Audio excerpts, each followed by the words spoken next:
Good morning, brothers and sisters. Good morning, good morning, good morning. Peace and Pan-Africanism, peace and Pan-Africanism. This is your big brother, Dr. Umar Ifatunde Oguntade. This is the Black History Month edition of the Black Parent Know Your School Rights Teleconference.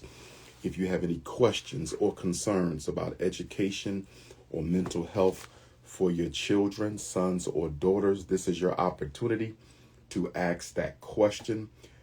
Text your name and your city to 215-989-9858. Text your name and your city to 215-989-9858. Text your name and your city to 215-989-9858. No volume. Y'all can't hear me? Give me some fists or some hearts if y'all can hear me.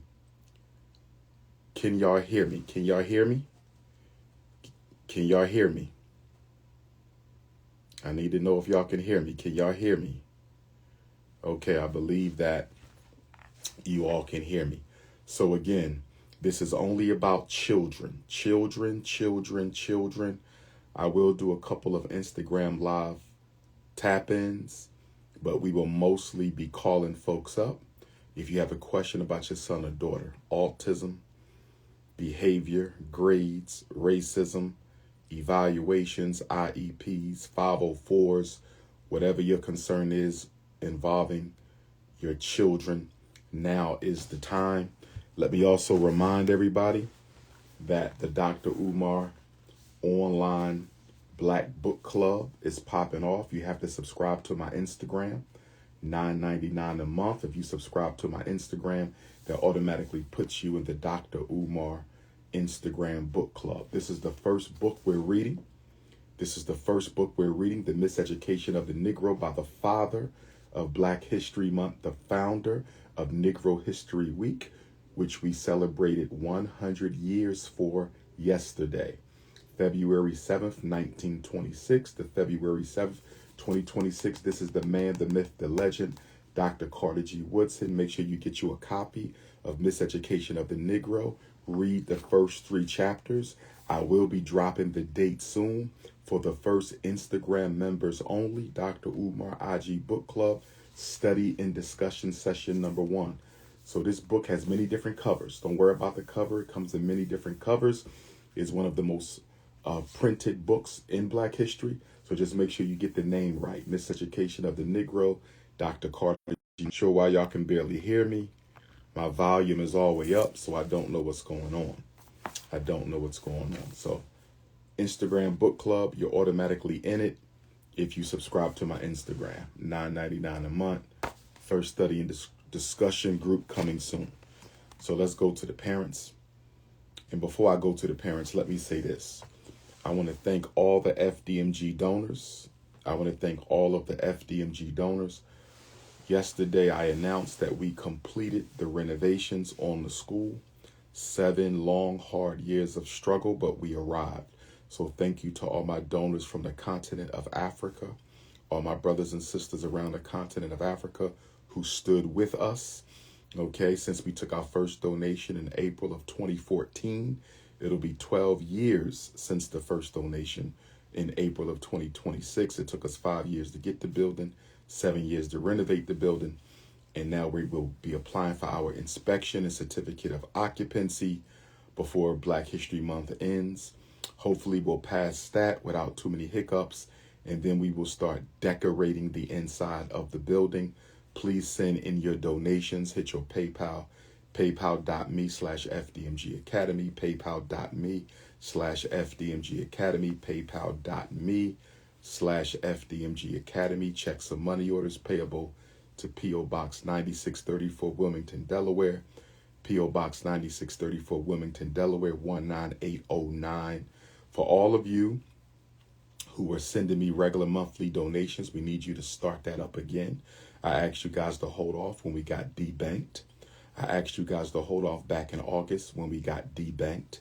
Okay, we are no longer debanked. We are now with the Black Bank. So please start those automatic donations again. We depended on those donations to get these renovations done, and we're going to depend on those donations to get these decorations done, to furnish the school, the desk, the books, all the supplies we need for our children, school uniforms, you name it. So please start back up with the donations. PayPal.me/FDMG Academy, P.O. Box 9634, Wilmington, Delaware 19809. So celebrating 100 years of Black History Month and celebrating the completion, finally, of the renovations at the Frederick Douglass and Marcus Garvey Academy.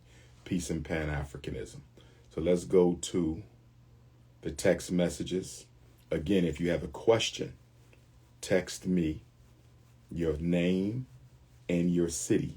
If you have a question about your child, 215-989-9858, 215-989-9858. If you have a question about your son or daughter, if we don't get many questions, we will end the session early today. All right. This is all about Black children. We don't focus on our children enough. Okay. So, any questions about Black children, text them to me.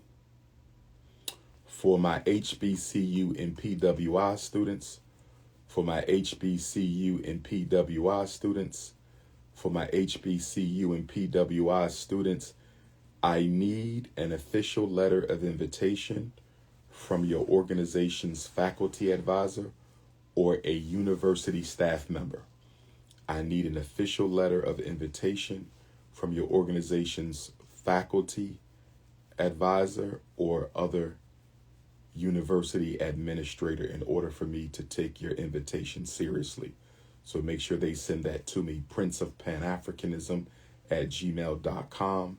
We spell Africa with a K. princeofpanafricanism@gmail.com. And we spell Africa with a K.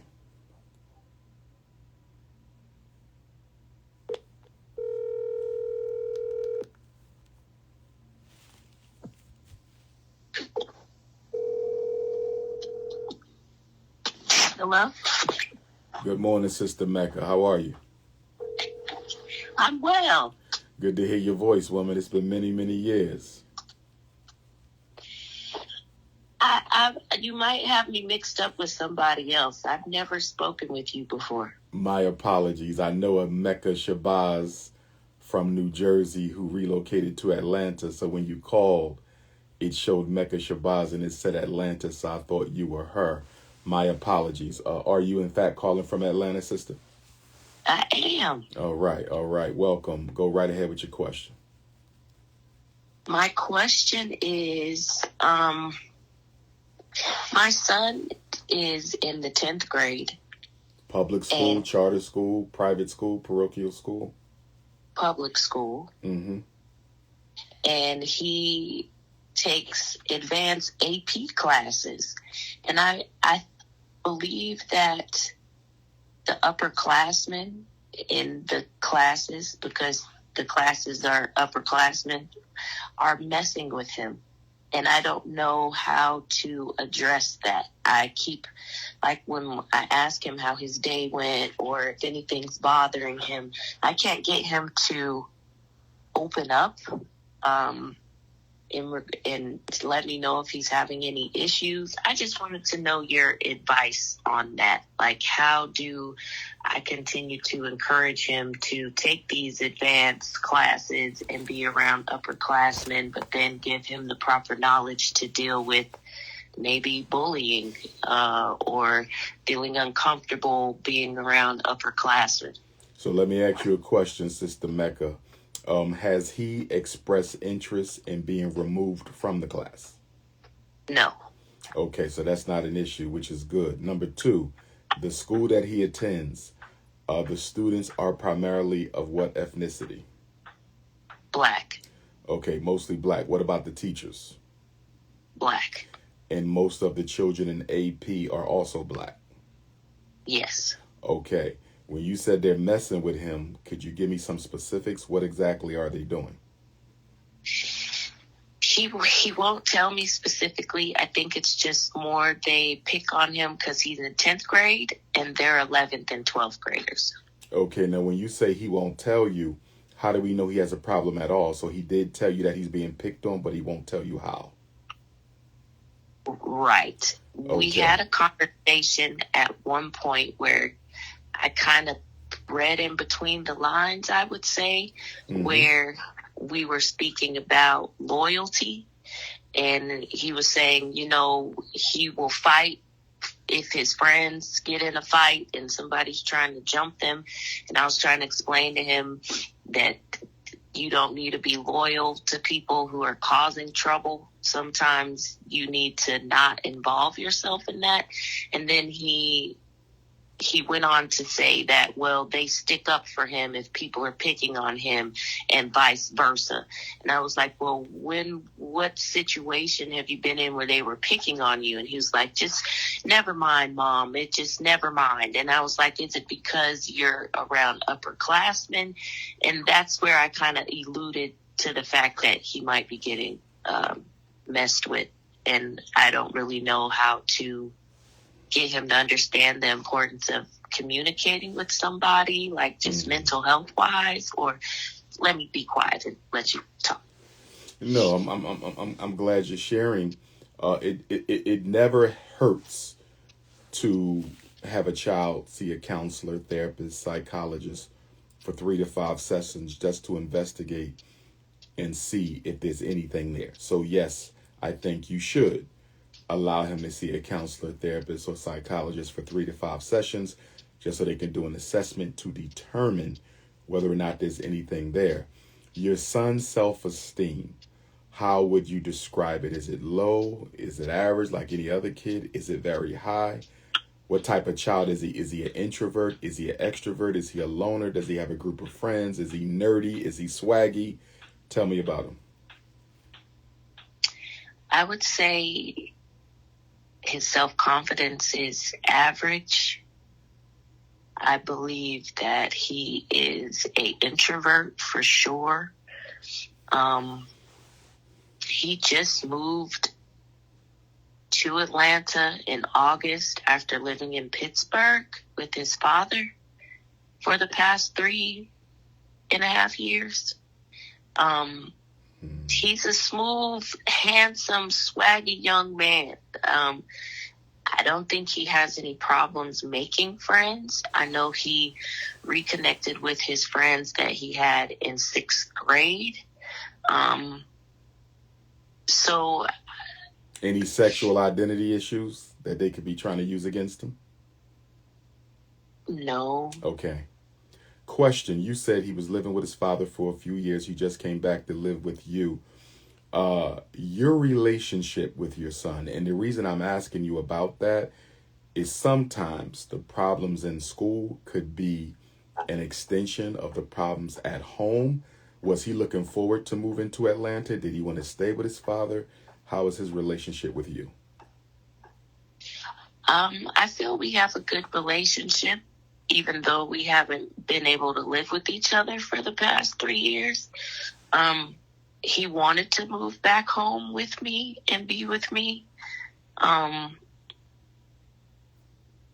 so how has it been since he's been back?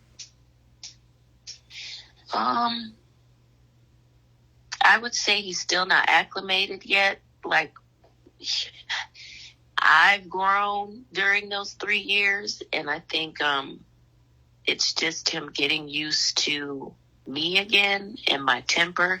Like, we don't argue, we don't fuss, we don't fight. He's very respectful. He does everything I ask him to. Mm-hmm. He gets good grades. He made honor roll. So I don't see an issue between us. I just know that we're not super close. It may just be growing pains then, but you do want to communicate to him that unless he wants to communicate to you exactly how he's being picked on, there's nothing you can do about it. Like, because my next recommendation was going to be for you to write a letter of complaint to the principal requesting a meeting to address the situation. But if he's not going to tell you what's happening, there's not much you can do about it. You could still speak with the principal about it. You still could, because the reason he doesn't want to tell you is he doesn't want to get back to his classmates that he snitched to his mom, because then they'll use that against him too. So that could put him in an even worse social situation with his peers in the AP class if they come to find out that he told his mother about how he's being treated. You know, they can really emasculate him then. That's why he's not telling you. It's not that he don't want to tell you. He don't want to risk that getting back to them, because things will get worse for him if it does. So I think you should still speak with the principal and just ask the principal or the teachers in the AP class, could they keep an extra special eye out because he's being taunted and bullied in there. He's not giving you specifics because he doesn't want it to get back to the students involved. So if they could just pay a little closer attention, or maybe they could pull him to the side and find out what's going on and then handle it subtly in their own special way. So you do need to bring it to the attention of the principal or the teachers. I think the teachers would be a better bet, though, because they're closer to the problem than the principal. Okay. All right. Thank you so much. No problem, Queen. Be blessed and stay warm. Yes, sir. You right, too. man. God bless. All right. You have to text your first name and your city. If you don't text both, I will not be calling you. Okay.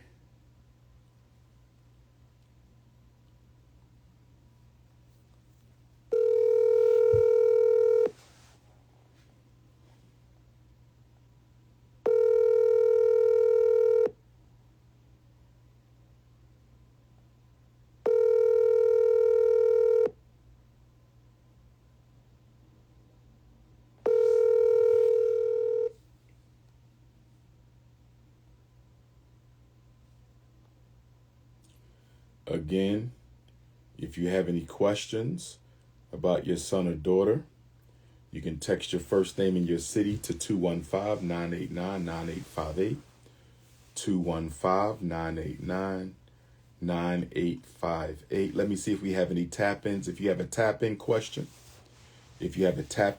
about your son or daughters only, go ahead and tap in. Who we got tapping in on the Instagram Live? Make sure you sign up for the IG Black Book Club with Dr. Umar by subscribing to my IG. Do we have any tap-in lives? Anyone want to tap in with a question on Instagram?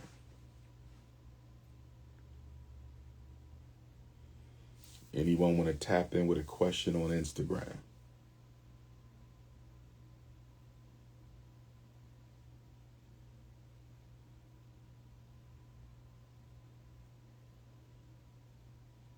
Let's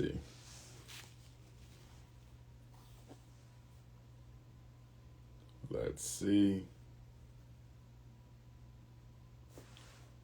All right.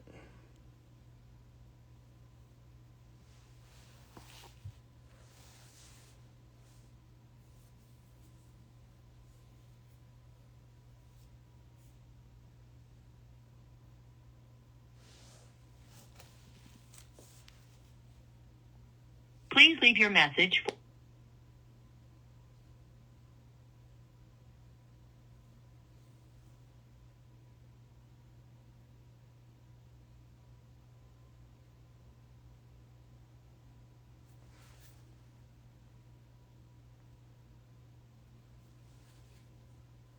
Okay, that person isn't picking up. Okay.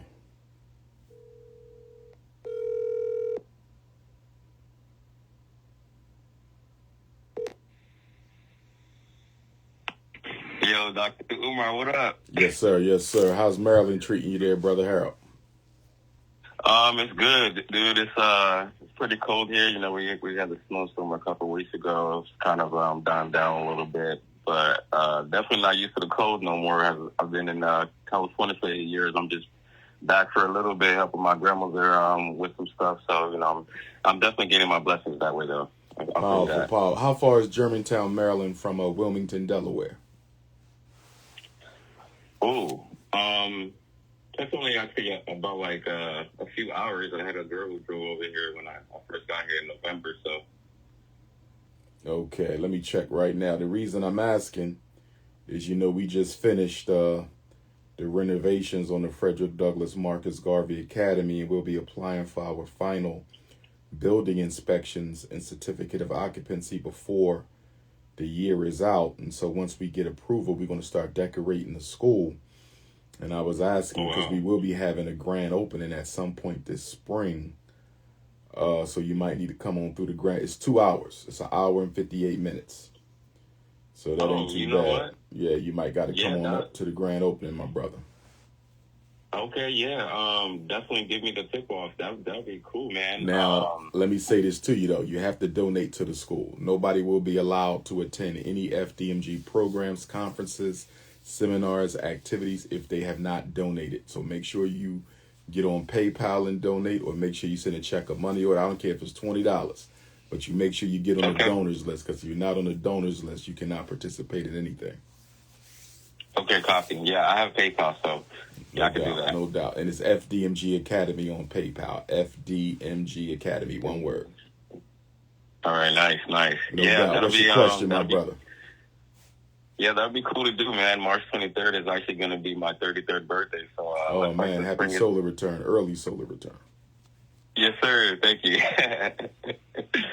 Cool. So, yeah, so I got a question, man. You know, my daughter's going to be 4 April 1st. You know, love her mom. But her mom, you know, in the past hadn't made, like, the best decision-making kind of thing. And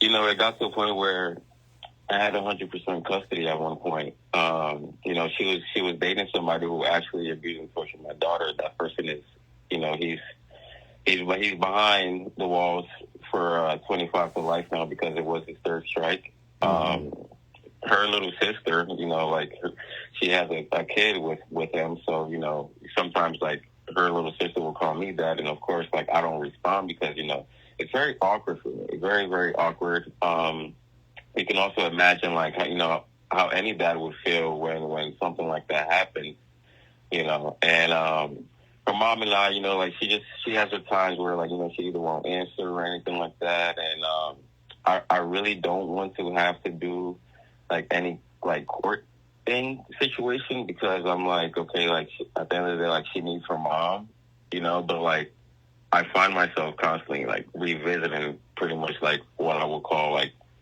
past trauma, you know what I mean? Like, so I guess I wanted to ask like, is there like any advice you can like give me on that, you know, because like you know, like first of all, I'm a black man, I'm 32 years old and I don't have no record whatsoever. So like, you know, that's like one of my flexes that I love, you know, saying, you know, but again, like, you know, like it's like her mom kind of like ags me and antagonizates me towards like being something I'm not. So I don't know.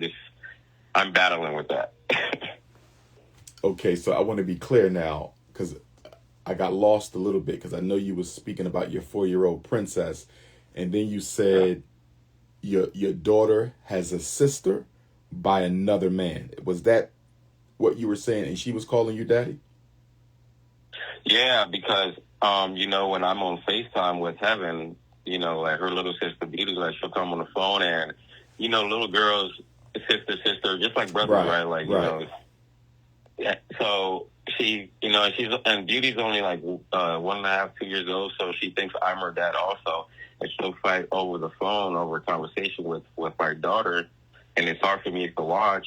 But also, she's a little girl, so it's not her fault, right? So, but it's also like okay, so my daughter's mom's name is Jordan, right? So it's like, Jordan, you have to like separate that. When I'm having father-daughter time on the phone with my daughter, I don't want to see her little sister fighting for a conversation time with me as if I'm her dad. Like, of course, I'll entertain it. But when Beauty starts to call me dad and stuff like that, it's just very awkward. You know what I mean? Yeah, that's for the mother to do. You're absolutely right. That's for the mother to do. Perhaps your daughter needs to go into a separate room with the door closed when she's having FaceTime with you. It's not fair to the small child.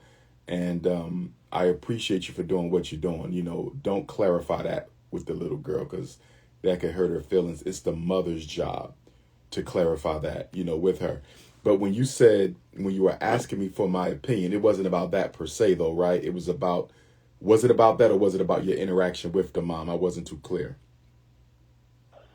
I guess it was everything, right? Like I guess I just, you know, like needed some kind of like older person advice and like, or not even advice, but like clarity and confirmation that like, like, cause I know I'm doing the right thing, you know, but like, I try, and you just said it to me, like, just don't clarify that with Beauty because that'll hurt her. And like, that's the last thing I want to do, you know? Yeah, that's for the mom to do. Be patient, be patient. I'm the type, and of course, you don't have to be that type, right? Especially at that age. And if you don't know what type of father she has, you have to be careful. But I'm the type, where if I'm going to be getting my child, I don't mind if her or his siblings are going to join us, because I just come from an African community perspective where all the children belong to the village. So I'm not a stickler for, which one is my child and which one is not. However, in today's situation where we have so many trigger happy, mentally unhealthy, insecure, psychologically traumatized Black men and women out here, you can't be as generous without knowing who you're dealing with. So if the father's incarcerated, that's one thing. If the father don't mind, that's one thing. But if he's one of those jealous, possessive guys who, although may not be spending time with his own child, don't want any other male around the child, then you're going to have to keep your space, because you don't want any conflict and you don't want to put yourself in harm's way, But I would just proceed with caution. I would proceed with caution. And did I hear you say that your daughter's mother tries to instigate conflict with you? Like, she won't try to like instigate conflict, but it's just like when Beauty is like calling me dad like over and over again, she's not making any effort to like separate the two so Heaven can have father-daughter time with me. Has she told you why? Has the mother told you why she won't separate? To be honest, I have not even asked her or even brought this up in conversation. And you're sure you're not the father of the younger daughter, correct? Oh, no. Okay. No, yeah. Okay. She's Samoan. I'm Black. Yeah. Okay. Yeah. Her dad is Samoan, completely different, ethnicity and everything. And once again, I want to touch on like what you said. I don't mind having like the conversation and stuff like that with her, but I do want to proceed with caution. I mean, both my parents are they're immigrants of Ivory Coast. I'm a first generation born American in Brooklyn, New York. So culture wise, like I still have that in me. So like, of course, like I'll show that love and everything. But being that her father is a violent person, with the strikes that he's committed and everything, his past history. Of course, I want to proceed with caution, and I just see like years and eons from now where like I told my daughter's mom, she's going to have that conversation with the two of them and say, "Hey, Beauty, your dad abused and tortured your older daughter. Your older sister." And then it's going to be up to those girls ultimately once they get of age, and they have the sound mind of making decisions, whether or not they still want to be close with their mom. You know what I mean? Right. I got you, bro. I got you. Yeah. Let's proceed with caution. And she's going to... Why do you think she's not making the separation clear for her daughter? Because I think that there's somewhere in her heart where she hurts, knowing that like her other daughter is just simply not going to have the father involved. Yeah, and so... And you said he's incarcerated. Yep, for 25 years. For 25 years, which means he's not... How many more years does he have? 24. Well, it's a tough spot. It's a tough spot to be in. I can't say what you should do in that situation. What I would do is knowing that child is not going to have her biological father for the rest of her childhood, unless the entire family is thugged out. I think I would assume that responsibility to some degree, not completely, because you got to be careful, because remember this too, and you want to check on the state laws in Maryland.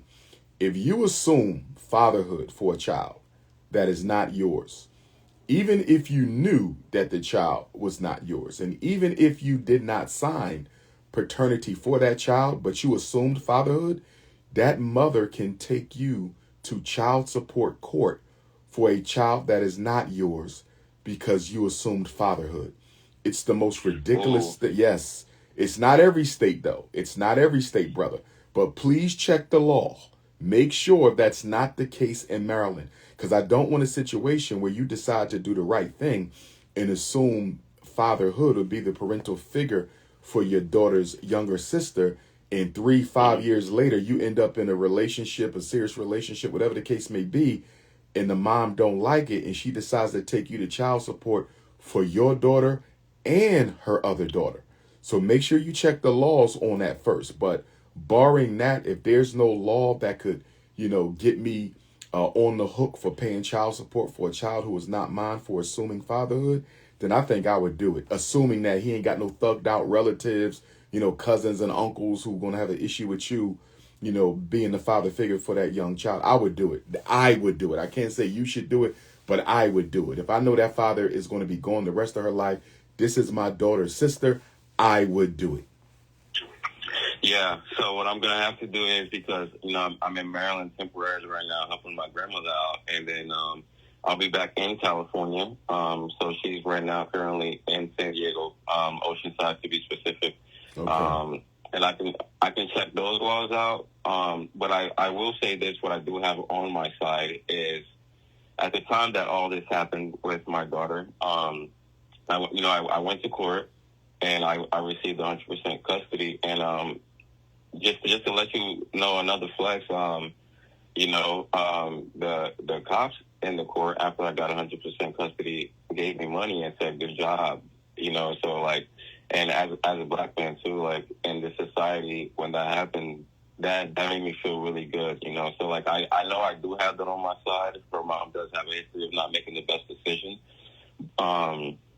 So in case of anything, I know I do have that on my side, but I will definitely be careful and also proceed with caution, but definitely also not completely exile my daughter's little sister out. Right.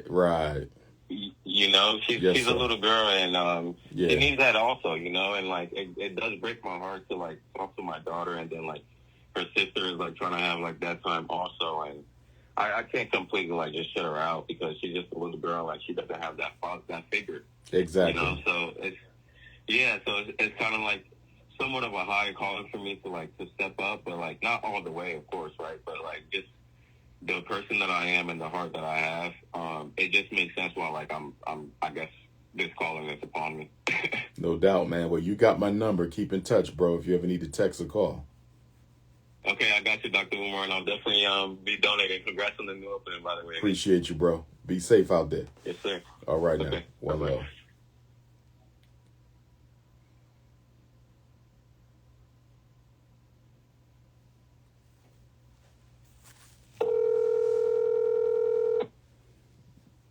Hello? Good morning, Sister Lori. How's Boston treating you, my queen? Pretty good. All right. Go right ahead with your question, beautiful.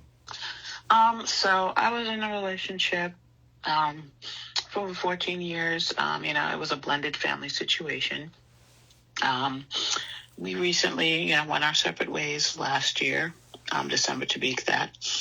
And, the issue is, obviously, we had one child together. He came with two. They're grown. They're in their 20s. My son is the youngest. And how old is your son? He is 13 right now. Okay. And so the issue is, I do want him to have a relationship with his father and, of course, his siblings. And his father does too, obviously. But I feel like it's like a little double standard because when, for example, the oldest, who's a girl, wants to come over here, she really, he doesn't know that I know, but he discourages that. He's asking her, like, why do you need to go over there? And, most of the time she's coming to see her brother or she just wants to see me. Right. I don't see anything anything wrong with that. Exactly. And he's always said, well, if they choose to have a relationship with you, I'm okay with that. But every time they do, words are had, unbeknownst to me, but they do tell me. Do they still live with their father physically, the two older siblings? Yeah, when we separated and they moved out, they went with their father. Yes, they wanted to stay, but he would not have allowed that. Okay. Anyway, so the issue is he's constantly asking the younger one, is he coming over this weekend, things like that. And once again, this is a conversation that he has directly with my son. I am not involved. I do not influence. If anything, I'm the one telling my son, you should really go hang out with your father. And the few times that he has gone, his father wasn't there. You know, he had things to do. Mm-hmm. And so he ended up spending the time with his brother and sister, which was fine. But it was mainly just him sitting there watching TV. And so how often is he scheduled to go over there, if you don't mind me asking, to see his father? Whenever his father asks. So if his father asks every weekend, then that's what it is. Unless he has, like, because he does sometimes basketball and snowboarding, which hasn't really started yet. Okay. But will be starting up. Now, so how often has it been, though? Like, give me a rate. How often is he going to see his father? Is it once a month, every other weekend? How often? Well, since the new year has started, he's only been over, I think, maybe once or twice. Okay. Once again, this is not like something that, how can I say this? It's left to the discretion of my son. I encourage, but I don't force. Okay. Because when I did force, he got upset, which is rightful because, he's like, I could have stayed home. I had things to do. Anyway, so my issue is this. I don't want to force him, but I do know that the relationship between father and son is important. And I guess what it is that my son has a little bit of animosity, and he's rightfully so. And I say this because the entire time that, we lived together, there was never like a need to spend time with him. And they existed in the same house. And in his father's mind, he's like, well, I didn't need to go and spend specific time because I was there. I'm like, no, you were physically here. Mm-hmm. But you were not like engaging with him. So now that you want to have him come over all the time, he's looking at you sideways because he's like, well, for most of my life, you lived in the same house with me and you didn't spend time with me. So what's the big deal now? And, I'm trying my best, without like, I don't want to taint my son in any way. I keep saying, well, he's trying now and that's what's important and you should really, do it. But the thing is, in the past, when they did spend time together, I planned it. I orchestrated it when they were, here. I would plan family or father, son, father, daughter times. You know what I mean? And I get that that's something maybe he's not, that's not his thing. But I'm like, we're not together. I shouldn't have to still do that in order for you to spend time with your child. Okay. Am I?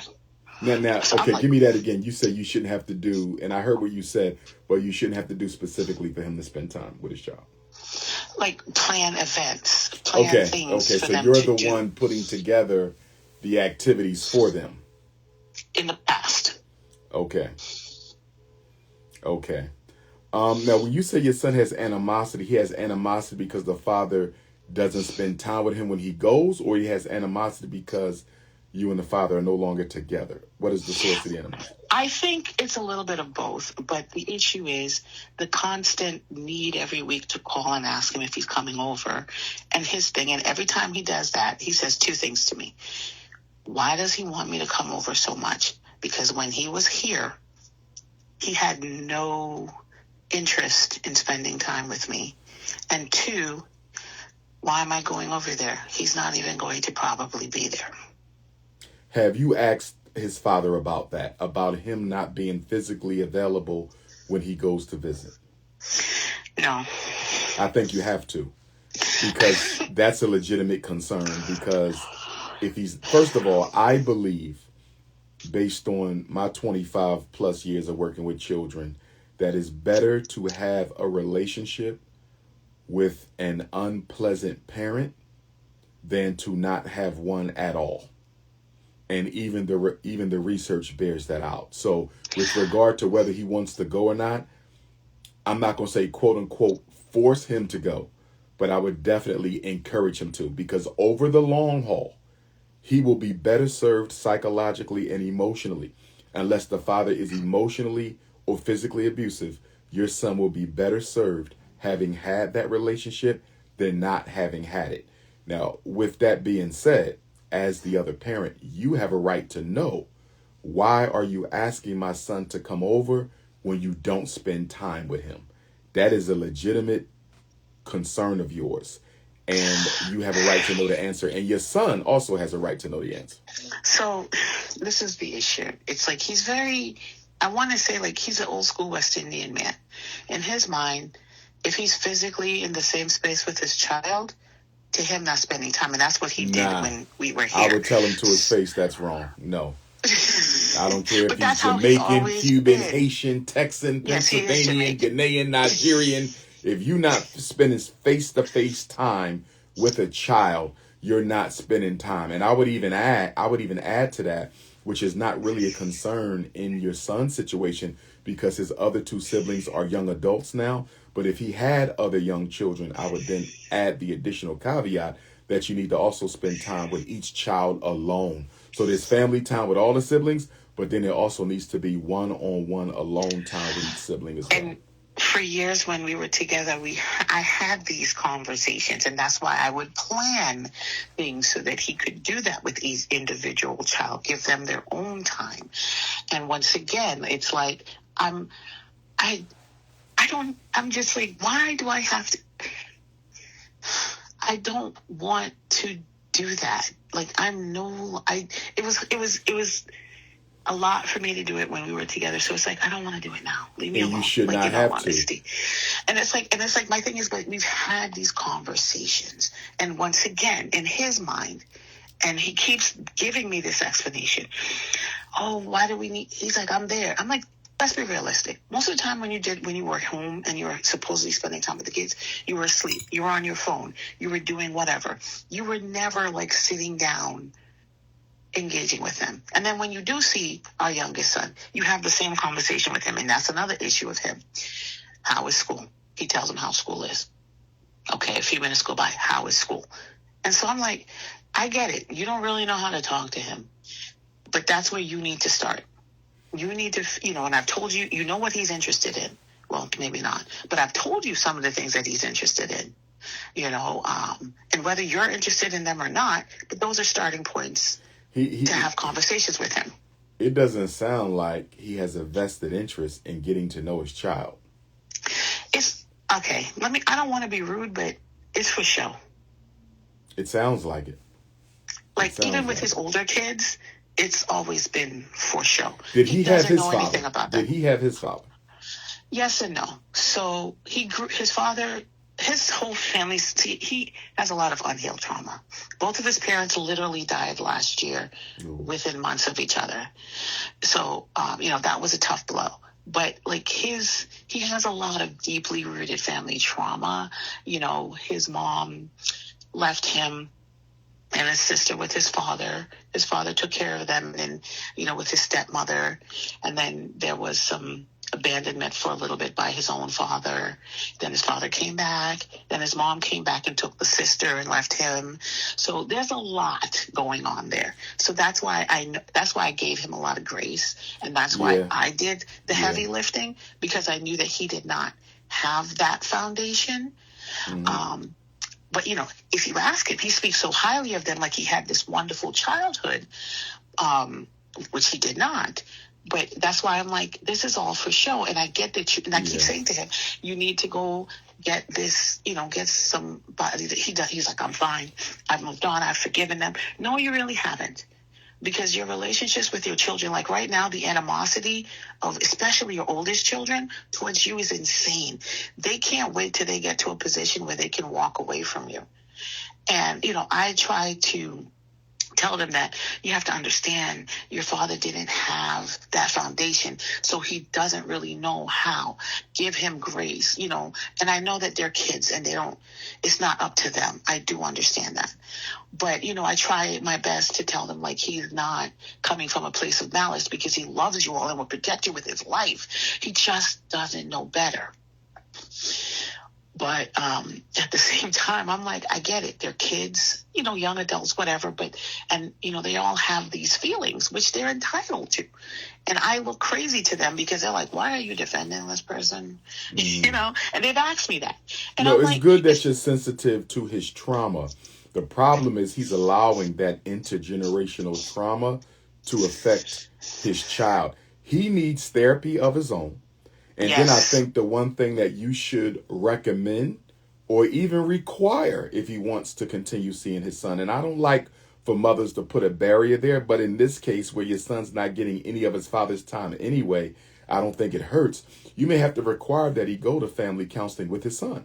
And there should be sessions, if it's a good therapist, counselor, psychologist, there will be sessions with him and his son alone. And then there will be sessions with all three of you there. And then there may even be sessions where the other two siblings on the father's side will come as well. You know, if it's a good therapist, they'll know how to strategize and weave all that in. But I think you should require that he goes to counseling with his son to improve their relationship as a condition of him continuing to go over there. I know that I would. I once again, when we were together, I did try family counseling, which he was adamantly against. He went to one session and he didn't go back. I thought that it was helpful to the kids and myself. He thought it was helpful, but he said he's fine and we can continue, and he wouldn't oppose it, but he's okay. And that's the issue, is that I didn't want to do anything legal, because he will be very triggered, and I'm trying my best not to do that. I don't think that's necessary, because he's not putting in time anyway, so it ain't nothing. It's not necessary to do anything legal. You know what I mean? I think it is necessary. Meaning like that, like going to court to have that as a requirement. I've been staying. Oh, you could do that. You could. I've never seen that done, but I'm sure it can be. I just didn't want to go any route, because all I could do is suggest. And once again, every time I suggest, it falls on deaf ears, or I'm good. And I'm just sitting there like, he's getting older. Your older kids are older.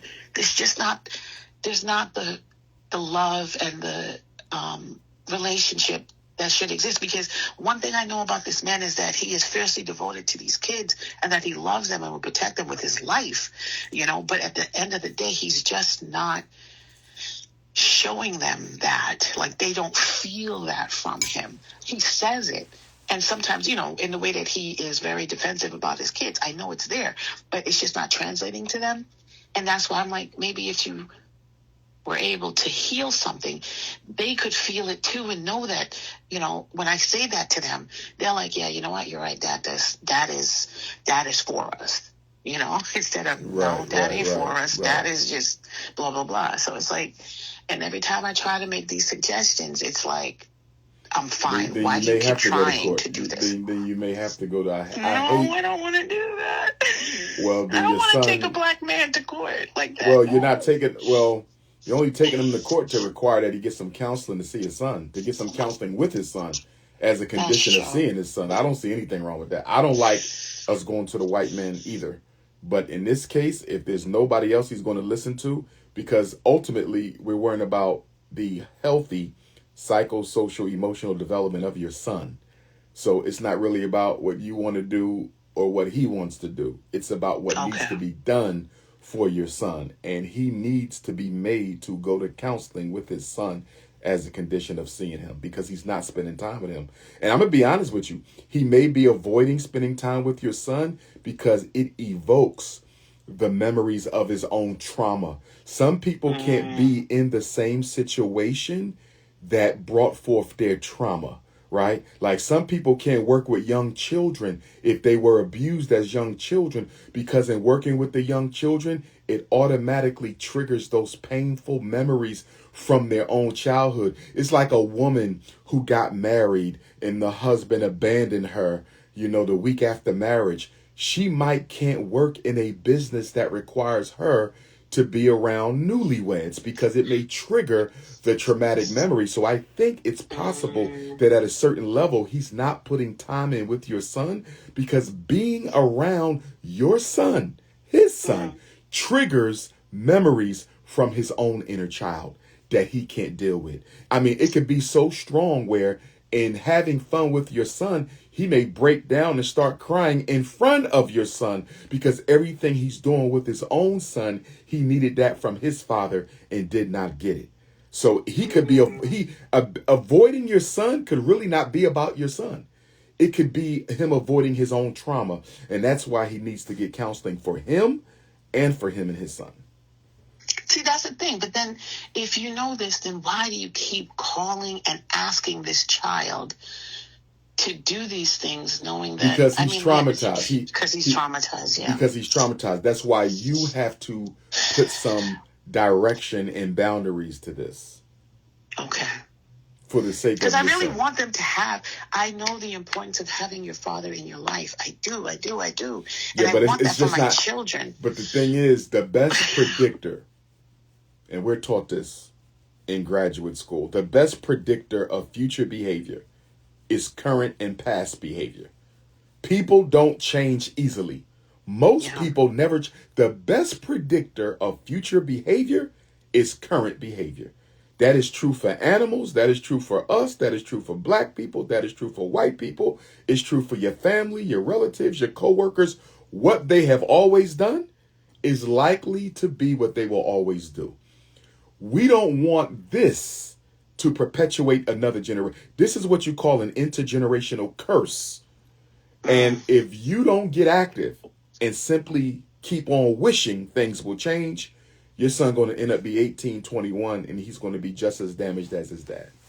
I hope no, that's not happening. No, I put you my have son to in get counseling. your son some counseling of his own. No, he does. He is in counseling right now. I got him a counselor, a black male psychologist. So my son is in counseling because I look at my brother. My parents divorced a long time ago, and my brother, because my father wasn't, as involved. He's West Indian. And my brother made a decision. He's like, when I have a child, I'm going to be the opposite of my father. And that's exactly what my brother did. My brother is a phenomenal father, was completely active in my nephew's life from birth till now. And he is graduating college right now. He graduated early. He finished in December. And double major, everything. And so that's what I'm like, that's the role. My ex said the same thing. I want to be different than my father. In his mind, well, I stayed, so I'm better than my father already. And I'm like, you need to do more than that, sir. No, that's selfish. That's selfish. And I've seen that a lot. I've seen that a lot with fathers. I've seen that a lot. I've had fathers tell me, my son should not be complaining that I don't spend time with him, because at least I am present. And my father was not in my life at all, and I turned out okay. And what I tell those fathers is, you did not turn out okay. Because if you would have turned out okay, you would understand why it's important for you to spend time with your father. So he could also be dealing with that too. There's a lot of men who feel that my child should be happy that I'm just here. They should be happy that they just see me. They should be happy that they just wake up in the house with me because I didn't even know my dad. And what they fail to realize is your trauma was your trauma. Why are you going to selfishly traumatize your child based on what you didn't get? And what it is, it's a selfishness. It's even a jealousy to a point too, where why am I going to give him all this and I didn't have all this? It's almost like I need my son to feel my pain. I want someone to feel how I felt, and the only person whose feelings I can control are those of my child. Well, children, because he used to tell the older two that all the time, and I would tell them that's not okay. You don't tell them that they should be happy that you're here and that they have way more than you ever got. They're supposed to. They're your kids. Stop that. Got you. Well, keep and me that posted. Used to piss me off. Thank keep you. Me posted, I appreciate Queen. it, and I will have do my what number? you said. Yes, sir. Thank you. Okay, keep me posted, Mama. Thank you. All right now. Bye-bye. Bye-bye. All right.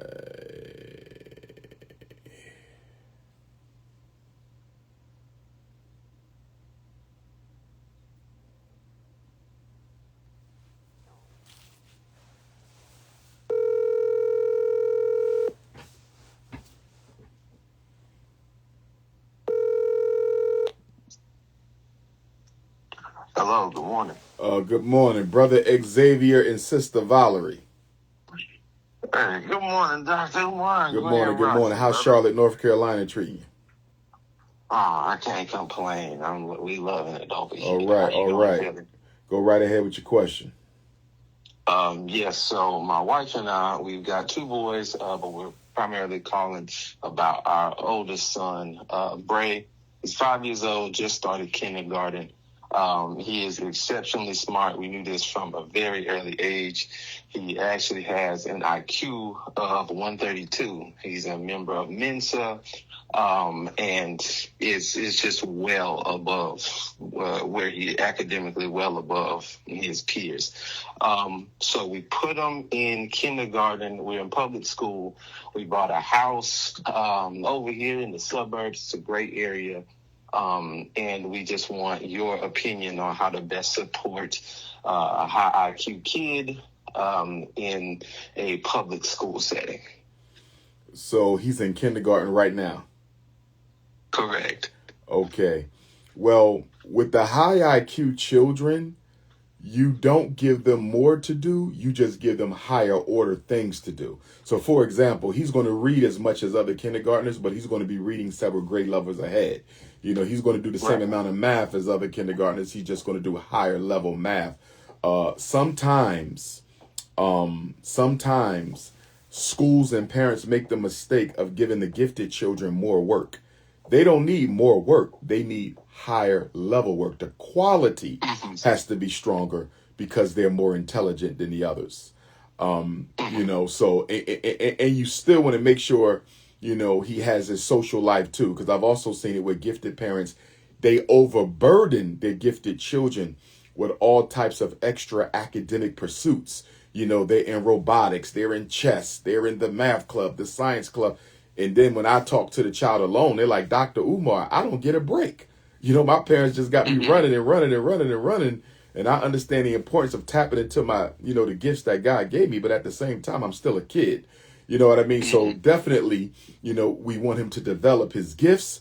We don't want to overdo it, but we do want him to develop his gifts. But you just want to give him higher order stuff. And one of your biggest challenges, and of course, at that age, it's all about reading, right? Because between 2 and 7, how old is he now? He's 5. He's 5. So between 2 and 7, children experience arguably the largest growth in working vocabulary. Like a child's working vocabulary will grow by like 50,000 words between 2 and 7. We want to maximize that by making sure he's reading. He's in the reading clubs, the public library, anything that got to do with reading. Also during that age range, because memory is so strong as it develops, this is where he needs to master all of his basics. And he probably has most of them. Your colors, your numbers, your sizes, your shapes, you probably already have that. So now we got to give him more basics. Now you got to know your countries. Now you got to know your vitamins. Now you got to know your minerals. Yeah. Now you got to know your elements. Right. So you want to make sure he, and that's all crystallized intelligence. The information you need to engage in analytical intelligence. You know what I mean? But really, that's the heart of it. And one of your biggest challenges is going to be making sure the teacher differentiates instruction. Because what we can't do, I don't mind a child, and y'all might have to consider this, I don't mind a child being skipped a grade or two if he's not being academically challenged and if the teacher can't differentiate instruction. But beyond 2-3 grades, you can get into dangerous territory because socially he's now out of place, right? And therein lies the problem. Exactly. Because we were considering skipping him. But the problem is he knows exponents. He knows division. He's in kindergarten, but he knows things that are... So it got to be differentiation. It got to be differentiation. Because we can't put him in a class with 10th graders, right? So it has to be differentiation. And that's going to require some serious conversation between the classroom teacher, you guys, and the principal. A lot of this is going to come down to how much emphasis the principal is putting on your son's teacher to differentiate the instruction. And here's the thing, differentiation of instruction is not difficult. It just requires more planning. It's not difficult. The problem is most teachers don't want to do anything extra. A lot of teachers don't want to do anything. So let me give you an example. Let's say Harriet Tubman is the lesson for Black History Month this week. And you got 3 levels of children in your class when it comes to reading and comprehension, right? So you got your children who are below grade level, so they're like on a 3-year-old level. Then you got your kids who are on grade level, 5 and 6, they're on kindergarten. And then you got children like your son who are way above grade level.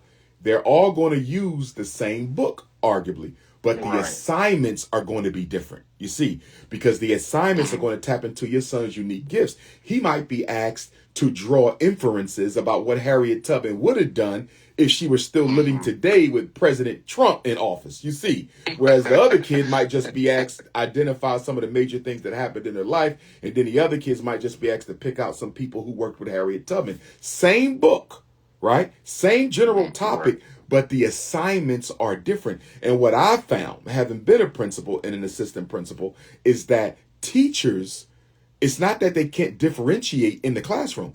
It just requires a little extra effort, but a little bit more planning. And a lot of teachers do not like to go through the planning. Whatever they are required to do, they don't want to do anything extra. And that's why it comes down to the principal. But here's another clever way to look at this too. And you guys are in North Carolina. You want to look up, contact the State Department of Education and find out if the state of North Carolina still has a gifted code, a mentally gifted code. And what I'm speaking of is this. Several years ago, the federal government removed mental giftedness from the special ed code. Up until like 2003, if you were gifted, you were protected with the same rights as any disabled child, which means they had to give them a gifted IEP. It was called GIEP. The gifted kids had an IEP, just like the reading disabled kids, and you had to follow it or you could get in trouble. And the schools also got extra money for the gifted children. But ever since they removed gifted from the federal special ed code, our children have not been getting identified as much, and the gifted programming has been horrible. So you want to see if the state still has a code, because if the state still has a code, that means the principal is obligated to make sure that teacher differentiates instruction for your child, because it's a part of his gifted curriculum. It's a part of his gifted IEP. It's a part of his gifted programming. So we got to find out where this principal stands on gifted. You also want to contact the school district. Not only the state to see if there's a gifted law, but you also want to contact the school district to see if they have a gifted policy. What is the policy for mentally gifted children in that school district? Because once you know if there is a policy for the district, and once you know if there's any laws on the state level for gifted children, that's what you're going to use to make the principal motivate that teacher to differentiate instruction for your son. And if they don't, that's when you can get the assistant superintendent or the superintendent involved in this. Good to know. Good to know. And it's funny you mentioned that. A lot to unpack there. We actually started doing that. So we inquired about it. She broke them out and put them into, they have like small learning sessions for like an hour or so. He goes off with the second graders for a little while to read and learn a little bit, higher stuff. So we noticed that, but it only came after we got his first progress report. His first progress report, it just said meeting expectations, and it were things on there that we know he could do, like not meeting. It was like count 1 to 20. Well, and he's right on par with grade level. Well, we know this kid can count by intervals of 20. He can do things far beyond that. So when we said something, the teacher, she's new. She was like, "Oh, don't panic." We kind of feared that she was just lumping him in with, was like trying to pad her stats and kind of lump him in with everybody else until we called it out. And the problem is it's the principal's first year here. The reason we chose the school was because coming here, we knew the old principal, and then suddenly she relocated. So that's kind of the full story of where we stand. Question for you. The students in your son's classroom, ethnically speaking, what are they? How's the classroom broken down by race? Mixed. So there's two other black girls. He's the only black boy. A lot of them are Indian. Half of them are Indian. Half of them are white. Yeah. Okay. The principal is what race? White. And most of the teachers are white. Yes. Well, his teacher is white. There's a few black teachers in grade levels ahead that we saw on the roster, but his teacher is white. Okay. His second grade teacher has potential to be black. Let me share this with you, and hopefully this is not an issue. But as someone who has evaluated hundreds of mentally gifted children, I can tell you it is nationally an issue. And that is that white people, I'm not going to say every white person, But in my experience, more often than not, especially teachers, they can often have a problem accepting the fact that this black child is more intelligent than the non-black children in that classroom.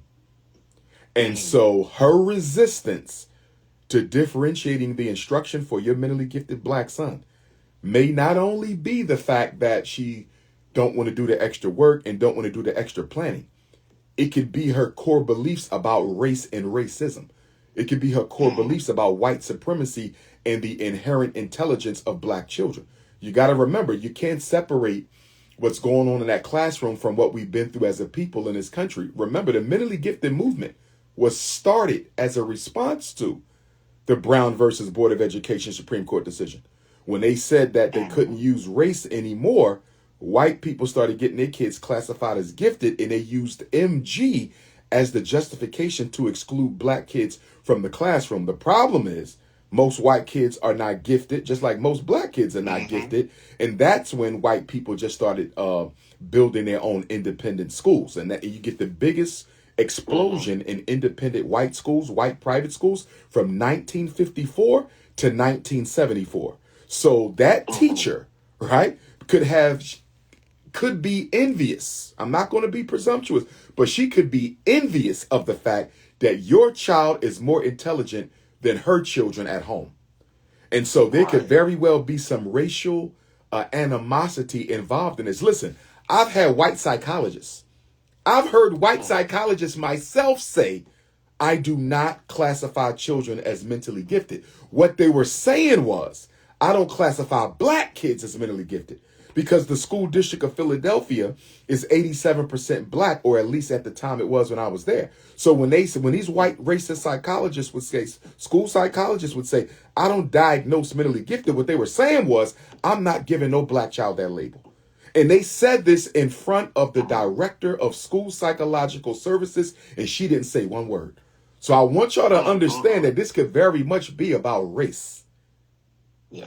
Okay. I think so. And I'm glad we got there organically, because that is exactly kind of the path we were observing getting here. Oh, man. Yes, so, indeed. Yes, indeed.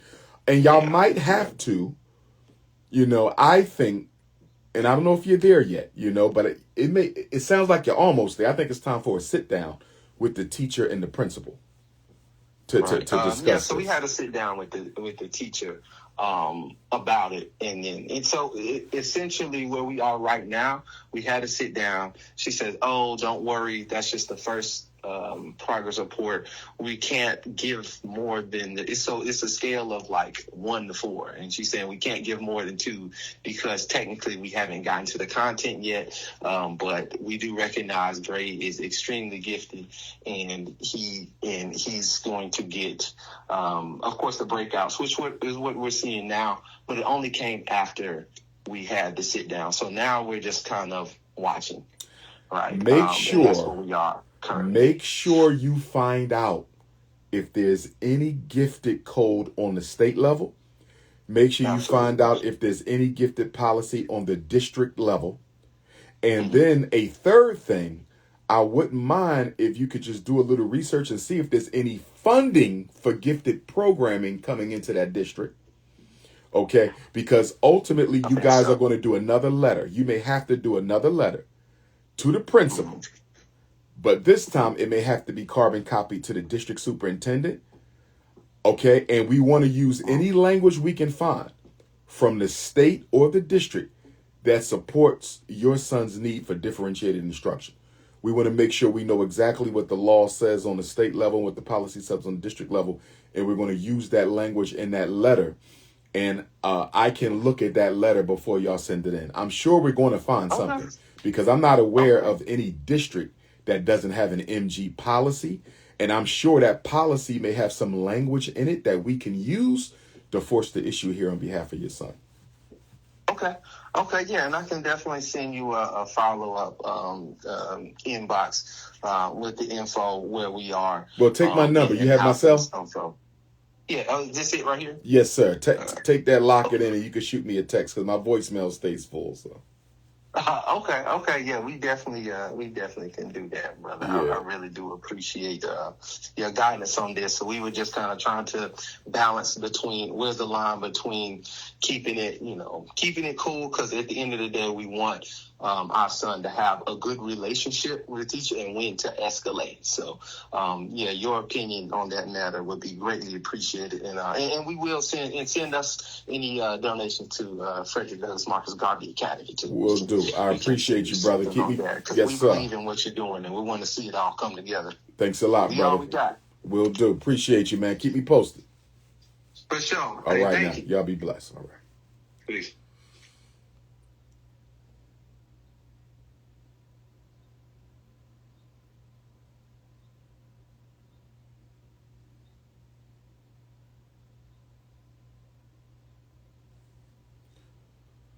Okay. Any tap-ins? Anybody want to tap in with a question, or if anybody want to ask me the question, text the number 215-989-9858, 215-989-9858. Let's see if we got any tap-ins here.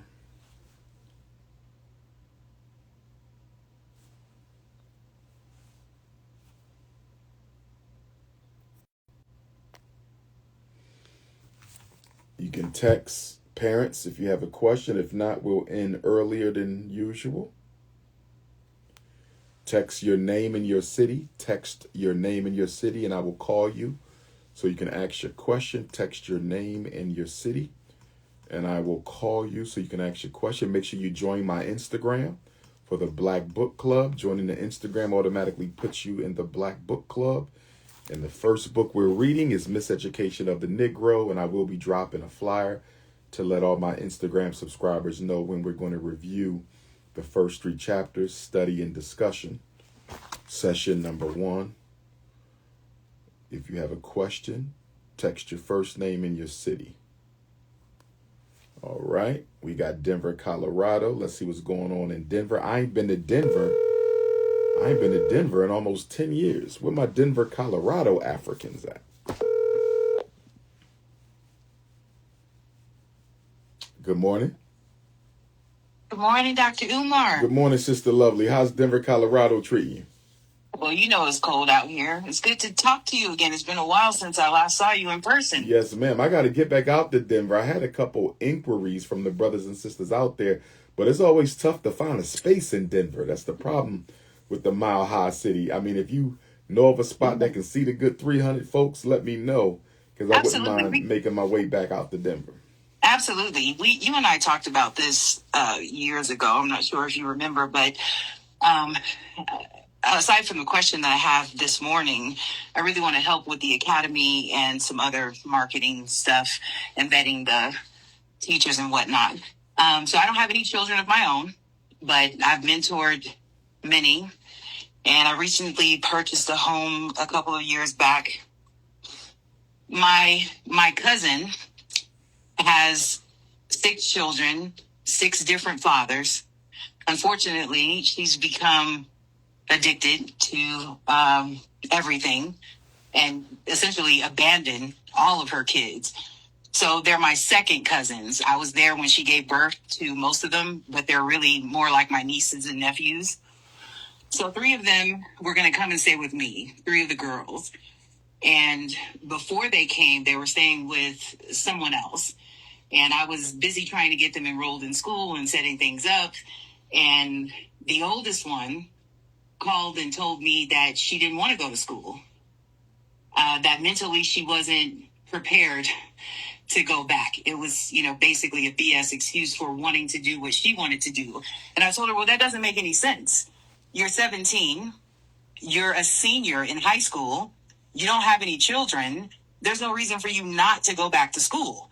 Well, I feel like I'm old enough to be able to make my own decisions, and I'm just calling to tell you that I'm not going. And I told her, well, you can't come and live with me if you're not going to go to school. And I told her, this is a warning. If you do not go back to school, you'll be pregnant by the end of the year, before the end of the year is out.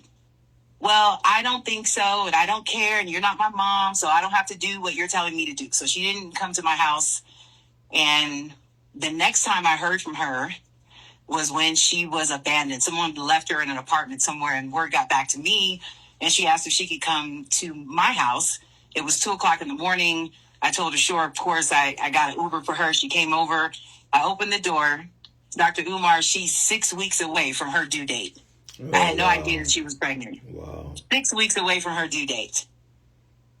So I prepared the guest room. I could tell that she was hungry. She was shaken. I just wanted to make her comfortable for that night. The next day, we had a conversation about her future and her plans. And I told her, you need to get your GED before the baby is born, because your life isn't going to get easier once the baby comes. That's your rent. That's what you have to do. So she agreed, and I got her some study books from the library and materials, and they were collecting dust on a shelf in my house.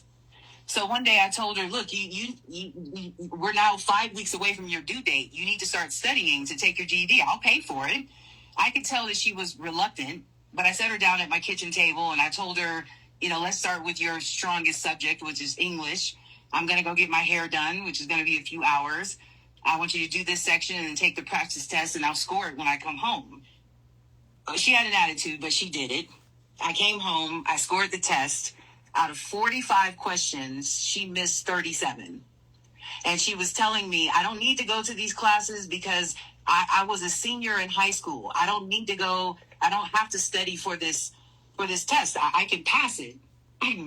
When I showed her the test, she started crying, and she said, of course I didn't pass the practice test because I didn't want to do it. That didn't end well, Dr. Umar. It didn't end well. Now, I'm an old school child, like those old school manners. Yes, ma'am, no, ma'am, et cetera, et cetera. These new kids are different. They're entitled. They're disrespectful. They're ungrateful. And I admit that I lost patience with her, Dr. Umar. It was scary, like my level of rage for her disrespect. I had to put her out. I told her she had to go. This is just the summarized version of what happened. So my question to you is, was that appropriate? When do you start having adult-like conversations with these kids who think they know everything and they don't know anything? And that they're traumatized. Her mom's abandoned her. She's a crackhead. She doesn't know where her dad is. All of her other siblings are literally scattered to the four corners of the nation. No one knows what's going on with anyone, so she's hurting and she's angry, which I get. I'm a former foster care kid myself. I tried to empathize with her. I tried to tell her, look, I understand how you feel. And she told me, no, you don't know shit. See, I can't. I'm very patient, Dr. Umar, but disrespect, especially from children, is a hard stop for me. So I guess my question is, do you think that I hurt her more than I helped her by basically telling her what's what and then putting her out my house?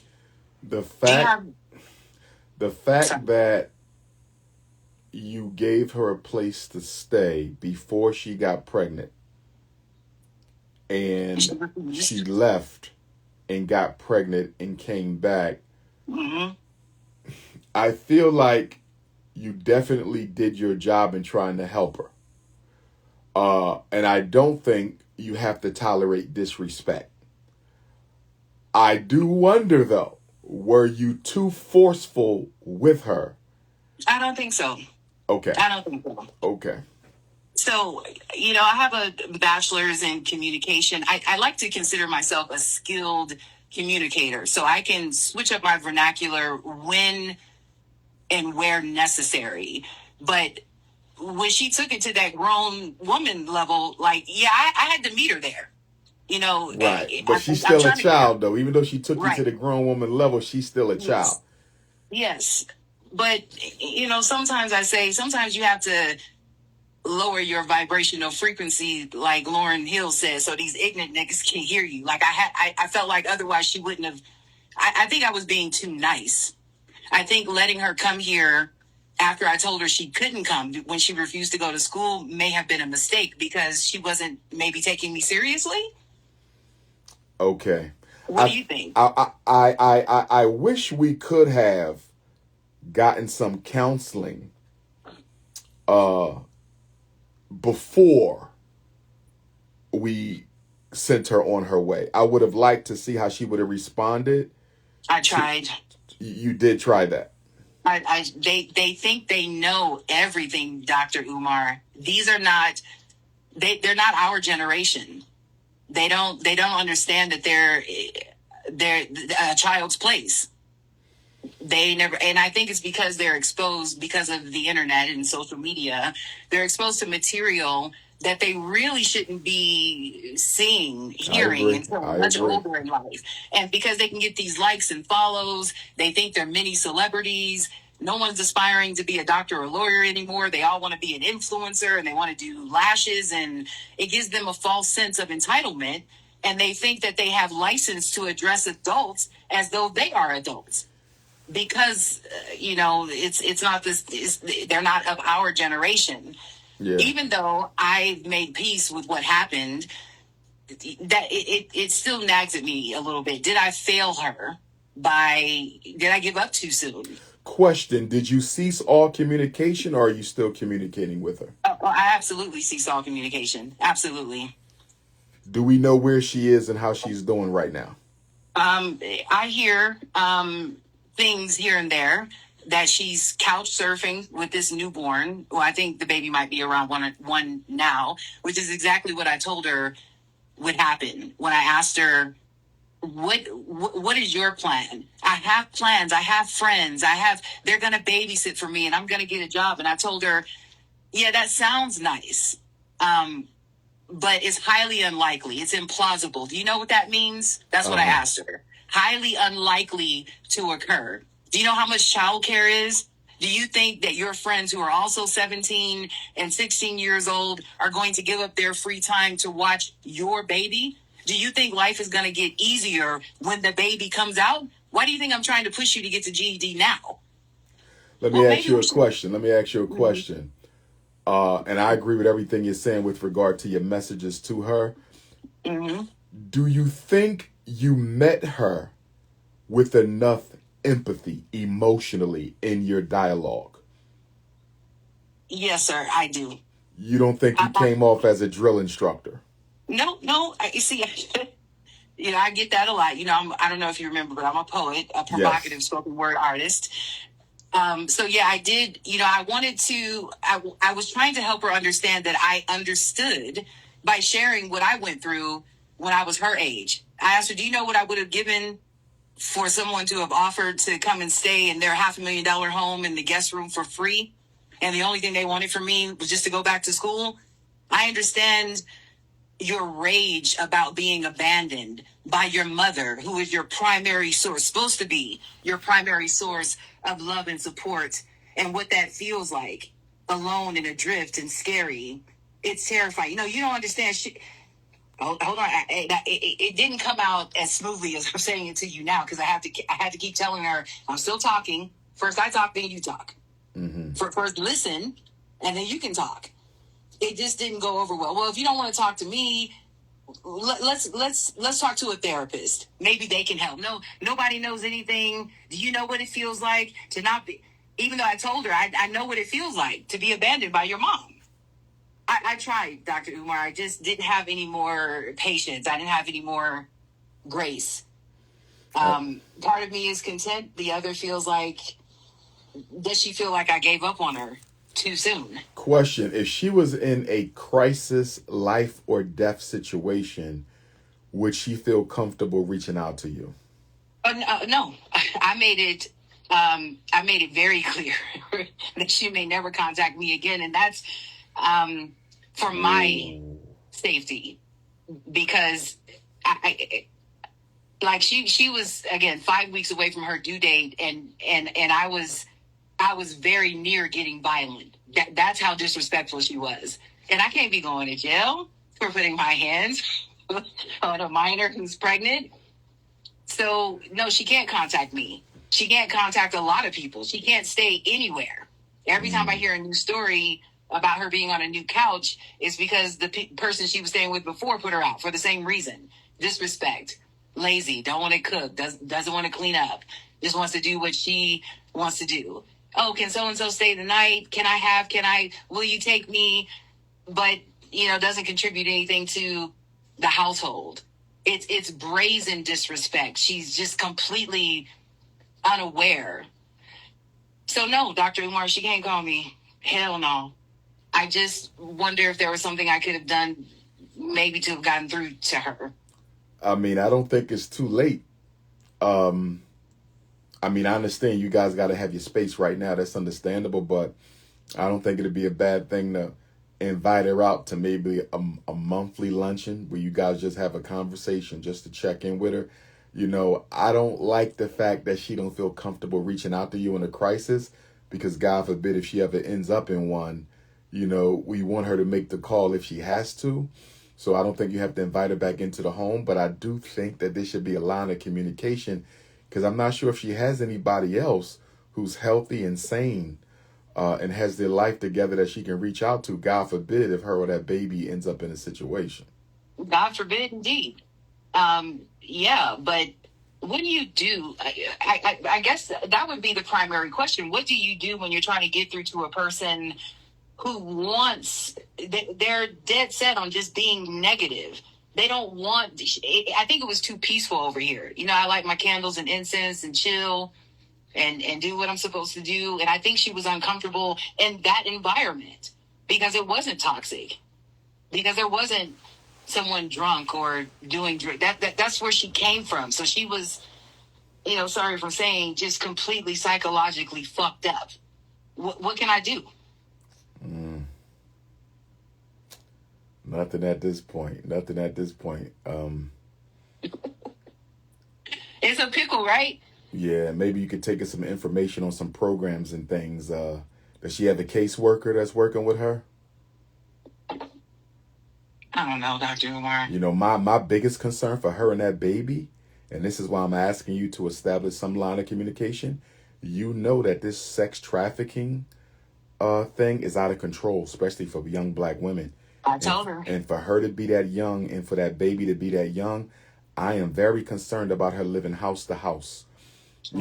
Because that is exactly the trajectory for a young lady who ends up kidnapped and ends up in one of these sex trafficking operations, and her baby, because they harvest the children and they grow the babies up, and then they sell them on the underground sex trafficking market as well. And that's my concern. It's my concern as well. I tried to tell her. I there was just no getting through to her, and I think it had a lot to do with her anger. I don't want this wall to come down. I don't have anything else, so I'm just going to hold on to this anger, and I'm going to be defiant and flippant and curt and disrespectful, and I'm not trying to hear anything about my safety or whatever. And then people who know that she's my basically niece, they'll send me Snapchats of what she's doing, twerking in the streets, and I'm like, but where's the baby? She needs help, but I don't know how to reach her. And I do worry for that. I worry for that every day, because I know what it's like to have that hole in your heart, and be out there trying to fill the hole with whatever you can to feel whole. And that's dangerous.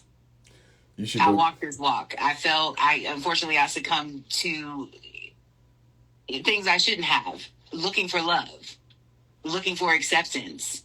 And that's what I see her doing. But, I can't make her. I worry for her. I worry for all the children. You should go check on the baby once in a while, though. You know what I mean? Just tell her I'm coming to check on the baby. I don't know where she is. You could find out, though. Oh, yeah, she blocked me. I'm the enemy, right, for trying to help. They're so backwards. If we end up finding a space for me to come speak in Denver, right? I want the three of us to meet for an hour. Me, you, and her. Could you make sure that happen? You have the patience for that, Doctor? I'm very sure I have the patience. I want the three of us to meet when I get out there.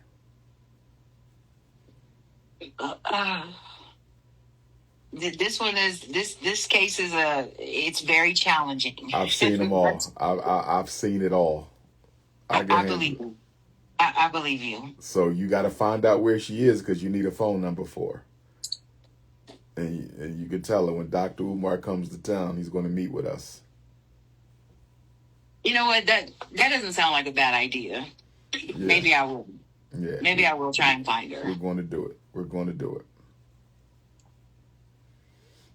Okay. Well, okay. That's all I had. That's a fraction of the story, but maybe we can speak later. For sure. For sure. And if you got that space for me, let me know. Absolutely. Lock me in. Okay, Queen. We're going to talk soon. Okay. Thanks so much. Mama. No problem. Bye-bye. Be blessed, babe. All right.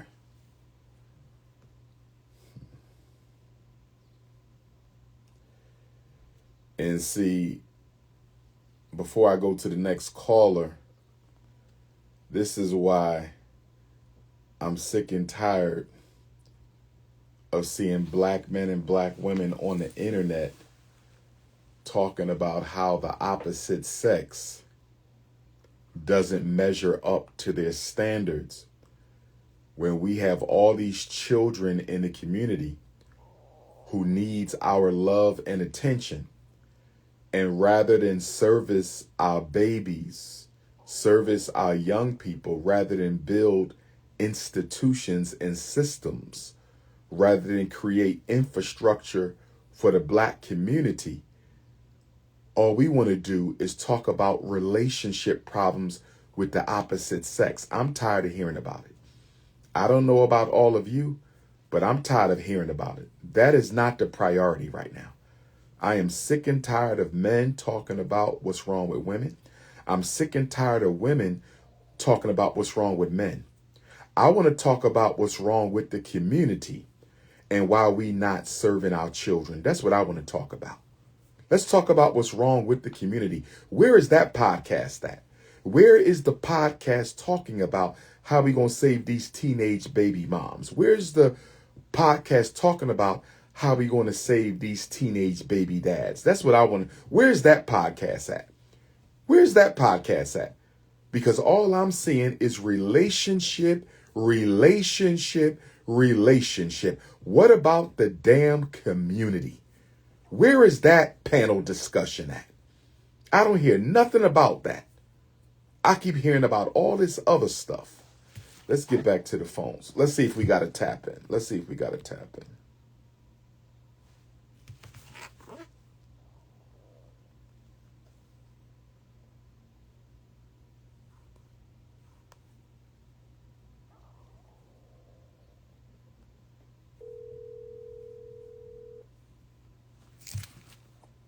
Hello.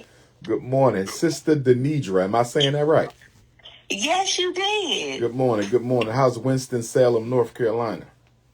It's cold, honey. It's cold down there? It's cold. Oh, man. I did a book signing in Winston-Salem once, but I never actually spoke there. So one day I'm going to have to come to Winston-Salem and speak to the people. Yes, I would love that. We just gotta find a location. If you know of a church or community center, someplace that we can hold the event, because it's going to be free. Just let me know. I actually do. I will send you the information. Yes, ma'am. Text me that. So what's on your mind this morning? Okay, so just context. I have 3 sons. 28, 26, and 15. All right. I started listening to you actually when my oldest was 15. So the older 2 got through school. They have their high school diplomas. Now I'm with this younger one, and he's so more mature than his brothers was. So much so to the point where he knows that the school systems are not designed for his benefit. So now he has the mindset of, I don't need school. I don't want to go to school. And he's 15? And he's 15. 10th grade? 10th grade. Now, when he tells you he don't want to go to school, what is he proposing as an alternative? He don't have one. That's the conundrum of the situation because he doesn't have an alternative. He wants to be an entrepreneur, but he doesn't have a plan of how to become an entrepreneur. And I've thrown out like, okay, well, I can get you in some classes, some business classes to learn the basics, the step-by-steps and so on and so forth. But to him, in his mind, it's still school. How does he do in school? What them grades look like? In the beginning, up until 8th grade, awesome grades. Never had a problem with his grades. He is so smart, intelligent. High school, he got to high school, they started dropping. The more classes that he took that he didn't connect with, listening to one of my oldest sons, I took him out of a charter school, a predominantly black charter school, and put him in the regular high school here. So why did you take him out the charter school? Because he wanted to play football, and the charter school did not have football. That might have been our mistake, although it was an honest one. I feel like it. That yes. might have been a mistake, although it was an honest one. I see that a lot here in Philadelphia. Most of the big cities, they have big athletic programs. And, of course, our children, they all want to be athletes and entertainers because most of the professional black men move to the suburbs to be with white people. And so they don't see enough role models in the professional careers. But I tell parents, you really have to think twice about this because, most of our children are going to go professional in something other than sports and entertainment. And so although you made an honest mistake, he wanted to play football. So you took him out of the charter school, put him in the comprehensive high school. And I think him being in the comprehensive high school, he started getting influenced by children who were not academically inclined. I think this was the influence. I think he's been around some of the wrong people, even if just inside of school hours. And I think they negatively influenced him. So now, is he playing football? No, he stopped after his 9th grade year. Why did he stop playing football? He got discouraged because the coaches had their picks of players, and the position that he wanted to play, it was a white child that got the most attention, and the coach didn't want to work with him to learn the position better. They was just like, oh no, you'll be better off in another position. So he got discouraged and he didn't want to do it anymore. I think we should contact that charter school to see if he can go back. I have. And but he honestly, he doesn't want to go back there. They will take him back. They will? Yeah. I think he got to go. I think this is one of those cases where, here's the thing, and I say this to parents all the time. It is not a child's right to decide if they can make a decision that can negatively impact the rest of their lives. If you believe your son will do better returning back to that charter school, that's exactly where you need to send him. He cannot be allowed to make a decision that can negatively impact the rest of his life. He cannot. I agree. And when I had this conversation with him, because I just had to fight the school board on his behalf, because as we know, our children get negatively looked at by the way they dress, the way they carry themselves, and because they know he is one of those children that openly speaks his mind of what he feels is right or wrong, he had got a target on his back, and they were trying to get him out of the school. Out of the school he's in now? Yes. All the more reason to take him back to the charter school, because now you're telling me he's being targeted. And that's my point. That's my point with him. He don't need to understand it now. Remember this, and I say this all the time. Our children are going to be temporarily upset with us or permanently upset with us. This is what I mean by that. You making the tough decisions for your child right now might put you at odds with him right now. But when he grows up and comes into a wisdom and understanding of his own, He will reflect back on some of the tough decisions you made that he did not agree with. And he will appreciate you later for making the right decisions for him now. The mistake that a lot of parents make is they're more concerned with how their child feels in the moment. So you let the child make decisions that are reserved for parents. Like this one here, where you're going to go to grade school. That ain't your decision. You might decide where you're going to go to college, but you're not going to decide where you're going to go to grade school. Why? Because if you get this wrong and you end up messing up your future because I let you make a decision now that you are not emotionally or psychologically equipped to make, your son can hate you for the rest of his life when he finds out that you let him make decisions he had no right making. This is not his decision. This is yours. This is yours. The only reason I have not made the move, and I spoke with the school, I found out everything that I needed to do to get him back enrolled. Only reason why I have not made the step is because he simply said to me, if you send me to that school, I'm not going to do the work. Where's his father?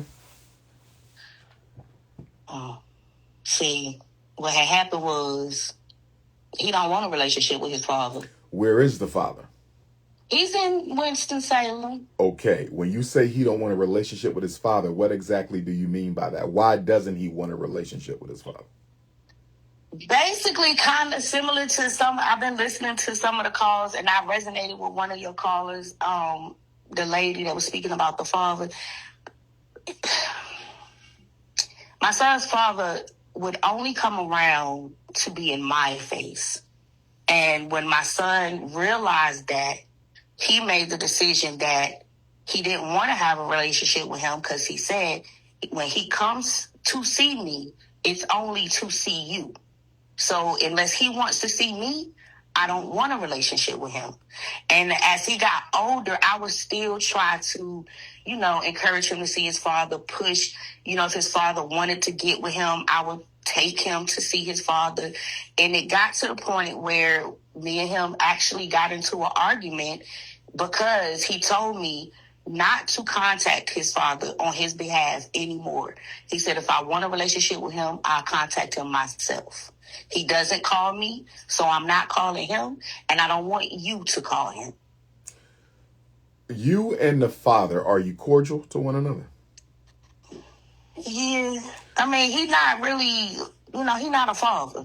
I follow what you're saying, but is he aware of the fact that your son is considering dropping out of high school? Is he aware? Yes. How do you know? How do you know he's aware? Because I make it a point to make him aware, regardless of what my son feels, that those are his feelings towards his father. That's his father. God gave him to him. So, okay, when did you let him know? I do my part to inform his father of everything that goes on in his life. When he's cutting up, when he's acting out, when he's doing good, when he's on point, I inform him secretively so my son don't get upset. But I let him know, what his life is what's going on in his life. He doesn't come around. He doesn't show up. So, I respect my son. I got a question for you, Queen. When did you let the father know that his son was thinking about dropping out? When did you let him know that? When he first started telling me about it. How long ago? And then the last time I spoke with him, it was a few months ago. It was a little minute ago. I don't talk to him often, but okay. It was a few. I need you to contact that father and tell him your son is thinking about dropping out of school, and if he does that, he's going to become a statistic. Can you please start spending some time with your son and have a good conversation with him about staying in school? I think if the father got interested in that son, and not you, but in that son, in your son, I think he'll stay in school. I think he's at a point right now where he needs that structure and that masculine love that he can only get from his dad. Yeah, I agree, because him and his brothers are at each other's necks because they try to give him that, and he don't want it from them. Nah, he need it from his dad. And that's the thing. That's the hardest thing. Is like, okay, how do I get him? Because his father has said. This is what I'm going to need you to do. And I know this is going to be hard. I need you to talk to the father face to face. And I need you to make sure he feels you. You feel me? Like, don't be mean, don't be nasty, be firm, but operate out of your feminine. Operate out of your feminine. And I mean, I ain't talking about no flirtatious, none of that. Just operate out of your feminine. Your son needs you. Can you do this for me? And can you do this for him? Like, operate out of your feminine and get that father to start spending some time with his son. You can do it because you're not at odds. So you can do it. You're going to have to do it to save him. We don't need another prisoner. We don't need it. We don't need another gangbanger. We don't need it. We need him to finish. We need him to finish. And you know what would be really powerful? I'm going to tell you what would really be powerful. When you speak with his father, if the two of you can agree to meet with him, he don't even know this, right? You taking him out to eat. Let's say you go to dinner, right? And the father's there. He don't even know. Boom. It's both of y'all. Son, we need to talk to you about the rest of your life. And y'all side by side. He's sitting across from y'all. And he's shook right now. Because he like, how the hell did the two of them come together? You know what I'm saying? Just for me. I want him to see that united front. Y'all can do it. Get to that father and get him. I'm going to do my part. Do your part, but go into it right though, Queen, because it's about that child. Like, we got to stop putting our relationship losses and failures above the best interest of the child we made together. You know what I mean? Yes, I totally agree. You feel me? And because the two of you are still somewhat cordial, I think y'all can work together to get him back on the right track. Okay. And then I think y'all need to create a behavior plan for him too. And what I mean feel like it's ever too late, but it's never too late. It ain't too late. He's still in high school. He good. We are running out of time. In North Carolina at 16, he could decide if he want to go to school or not. I know. And I have no say. Exactly, but we don't need you letting him know that. Oh, no, he don't know. You feel me? That's not even coming up in the conversation. Yeah, no, he don't know that. Because you and Dad going to get together, pull his collar, and then y'all going to say, listen, there's some things you want to do, okay, and we can help you do them, but only if you do what we need you to do. So you finish out the school year strong. You know, you've been wanting to visit Kylie, or you wanted to go to the comic book convention, find out something he's into, and say, that's going to be your reward for finishing out the school year strong. You know, give him a little motivation to work towards something. Does he need an after-school job? What is he doing with his time outside of school hours? Smoking weed. He hanging with the wrong people. We got to get him involved in some sort of structured extracurricular activity. That's what this is all about. He's hanging with the wrong people. But here, it's not anything in Winston-Salem like that. I've done research, been online. I've done called people. And I've done my due diligence because that's what I am. I'm a researcher. And I know, like I said, I have 2 grown boys. And I know what these streets hold out here. And he's done lost 5 friends in the past year. He might be dealing with grief, too. That could also explain why he's underachieving. He also needs some counseling. I've tried counseling. He wouldn't talk to him. I tried a black male counselor, and he would not open his mouth. How long ago did we try to black male counselor? Remember now, counseling is not one size fit all, my queen, right? I know. The first time was a black male counselor. He would not talk to him. Then I tried again recently over the summer in the beginning of this school year, and 2 different counselors, and he would not talk to them. And he told them he's not going to talk to them. Let me ask you another question. Your 3 sons, give me the age of the other 2. 28 and 26. 28, 26, and he is 15, so 11 years apart. Different fathers? Yes. Okay.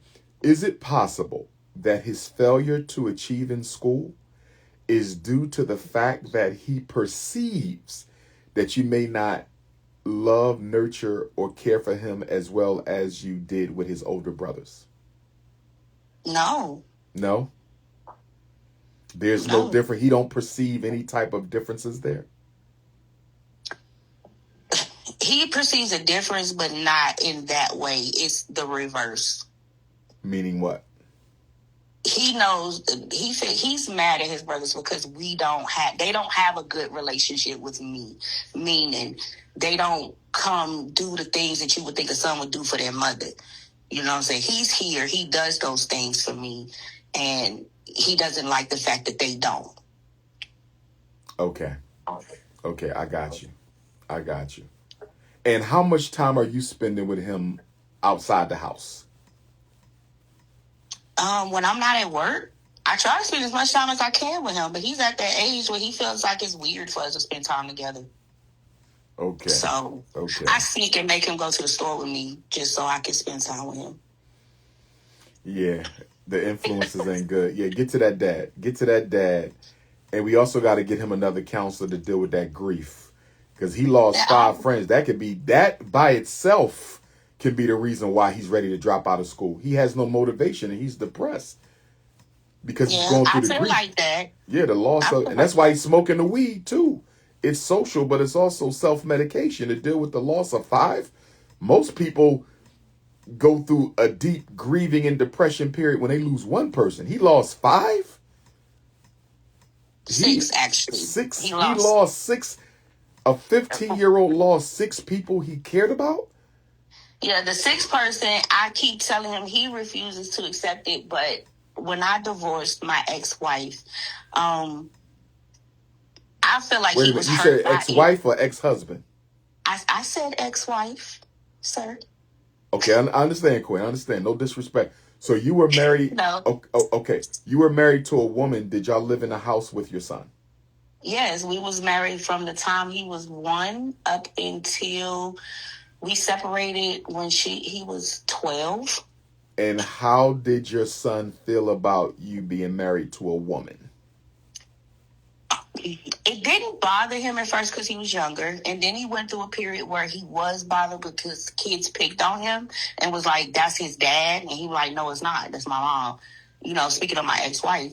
Then he went through the period where it didn't bother him anymore. He didn't care because he understood, you know, what the dynamic was. And, you know, talking to him now about it, he would be like, well, Mama, for a long time, I didn't even know that was your wife. I just thought that was your friend that lived with us.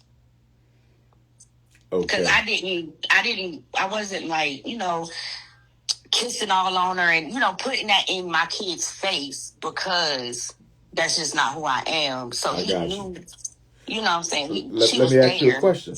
Because she was there up until the last 3 years, correct? Yeah.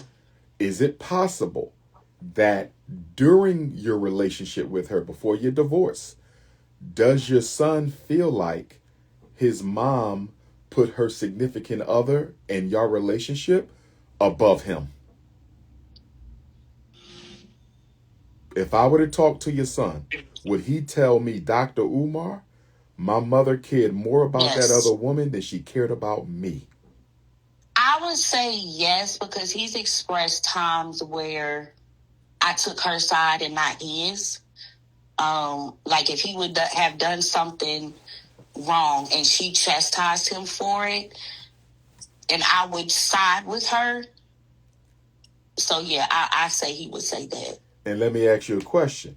When your significant other chastised your son, did that chastising come after your son was crystal clear that she genuinely loved and cared about him? Because when a non-custodial parent punishes a child, it is automatically child abuse unless that child knows for a fact this person loves me. Yes.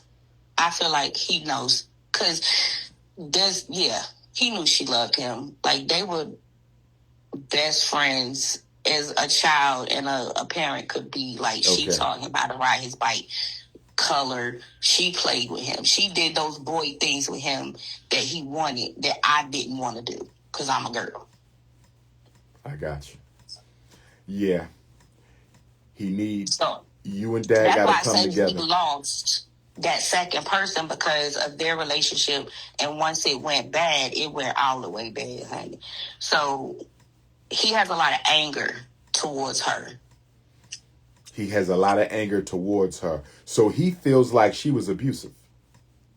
No, not well. At the end, yes, because she was at the end. Once we separated, is when the abuse started. And he's disappointed in you because you did not stop the abuse. Yes, he felt like I should have fought her or just did more to her because of what she was doing to me. And I tried to explain to him, was like, you can't attack everybody that attacks you. You know, so somebody has to be the person of sanity in a situation to say, you know what, I'm not going to let you make me go to jail. I'm going to step away from this situation. And the things that she was doing, he felt, because, he's from the streets. So he felt like I should have attacked her physically, and I didn't. Okay.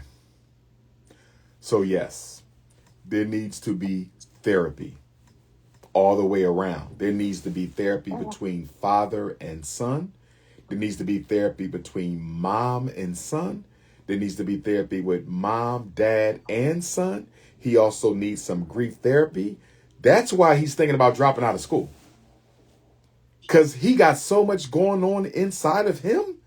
The last thing on his mind is reading, writing, and arithmetic. Yeah. You feel me? I do. I agree. That's why I keep trying to get him to go to counseling. I'll do counseling. But when you say you keep trying, what therapist, where are you getting these therapists at? What I can find in Winston-Salem, because there's not too many black therapists. The first one I found out in Charlotte, the black man, he went and talked to him. And the second two I found through his school, because they had me thinking that, the lady was like, they had a black male therapist on site, and if I signed these papers, then they will get him in that program. And it come to find out it wasn't anything like that. It was two females that came to speak with him. And he just sat there and literally told the lady, I'm not going to talk to you. Yeah, because I don't think he's convinced. Right now, as it stands, and I know you love your son because you would have never called in, but right now, as it stands, your son isn't certain. He's not certain that either parent truly, fully, and genuinely loves him. That's the problem. I think he knows now. I do. But I think he also plays on it too. And he might. But either way, you and dad got to get together and get on the same page or we're going to lose him. Yeah. Y'all have to form a team right now. Y'all cannot let your own life circumstances and whatever you two had previously, y'all cannot let that get in the way. Y'all have a chance to save him before he graduates from high school, and he needs to be saved.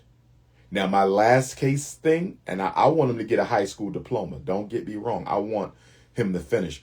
But if he has to get a GED, then y'all have to work together and stay on him to take the GED classes at the public library or wherever they're going to be offered at. And he has to stay in school until he passes the GED. He does not drop out. And don't even bring this up to him unless y'all feel like high school is no longer an option. Don't even bring it up. Okay? Don't even bring it up. That was my next question to you, because he does know about a program here, because my middle son, my 26-year-old, went through it, to where he knows he could get his high school diploma by testing out. And that's what he wants to do.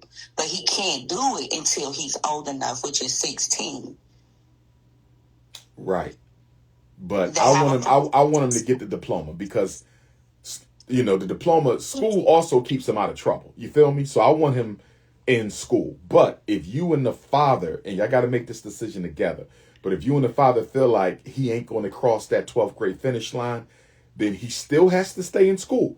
But in the meantime, he's taking GED classes, and until he passes that GED, he stays in school. But again, y'all have to really think deeply and hard as to whether y'all willing to let him give up on high school and go for the GED. No, I'm not going to let him give up on anything. But my concern is, I do this. I reach out to his father, and he's not reciprocal to what needs to be done for his son. I see what you're saying. Listen, do you have my number, Queen? Yes. Text me to make sure I lock you in. And when we set up this visit for me to come to Charlotte and speak to the people, I want to have a sit down with you and your son. 1 hour. Seriously? I'm very serious. And you're going to have to remind me because I'm not going to remember. Okay. Okay? The three of us going to have a sit down and see what we can do to get him back on track. But in the meantime, you and that father are going to start working on this. And hopefully, there's something positive to report when I do get there. But if not, we're going to have our sit down either way. Okay. All right? Keep me posted, my queen. I will. Thank you. All right, no problem. Peace and love. I'm going to say it again. This is why I'm tired of getting on YouTube, and I'm rarely on YouTube, and I'm tired of getting on Instagram, and I'm rarely on Instagram, and all I see is grown men and grown women talking about relationships with each other and what they don't like in each other. Later for you, what about a relationship with our children? What about a relationship with the children in the village, the community? How about we start focusing on the children for a minute and stop worrying about ourselves? Can we do that? Now, I do see my oldest daughter in the chat. Okay, baby Smurf, I see you. And your daddy love you. But baby Smurf, we should have met face to face by now, baby Smurf. We should have met by now. Remember, baby Smurf, you crashed out on me in February. Excuse me, that was March. Baby Smurf, you crashed out on me in March when I was in Sweden. Next month is March, baby Smurf. It'll be a whole year since you crashed out on your dad, baby Smurf, and I have yet to see you face to face. Okay? I'm not calling you a hypocrite, my beautiful African princess, but your father would like to know why it's been almost a whole year since you crashed out and we haven't had lunch, we haven't had dinner, I haven't seen you face to face. Baby Smurf, you need to be meeting with your father face to face before the 1 year anniversary of your crash out. And I'm going to leave it right there. Who we got next in the chat? If you have a question about your son or daughter, you could text my phone, 215-989-9858. Eat with Philly Phil. What up, Philly Phil? I'm still waiting on Sister Phyllis to get me a spot in Little Rock, Arkansas, so King Kong could come through Little Rock, Arkansas. Who else we got with a question? Question.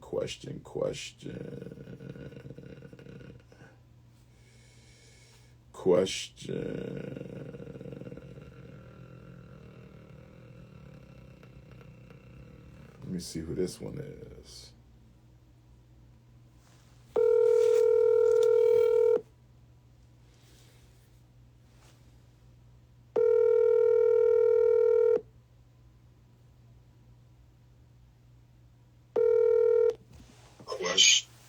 Hello? Good Garvey Day King. How's Woodbury, New Jersey?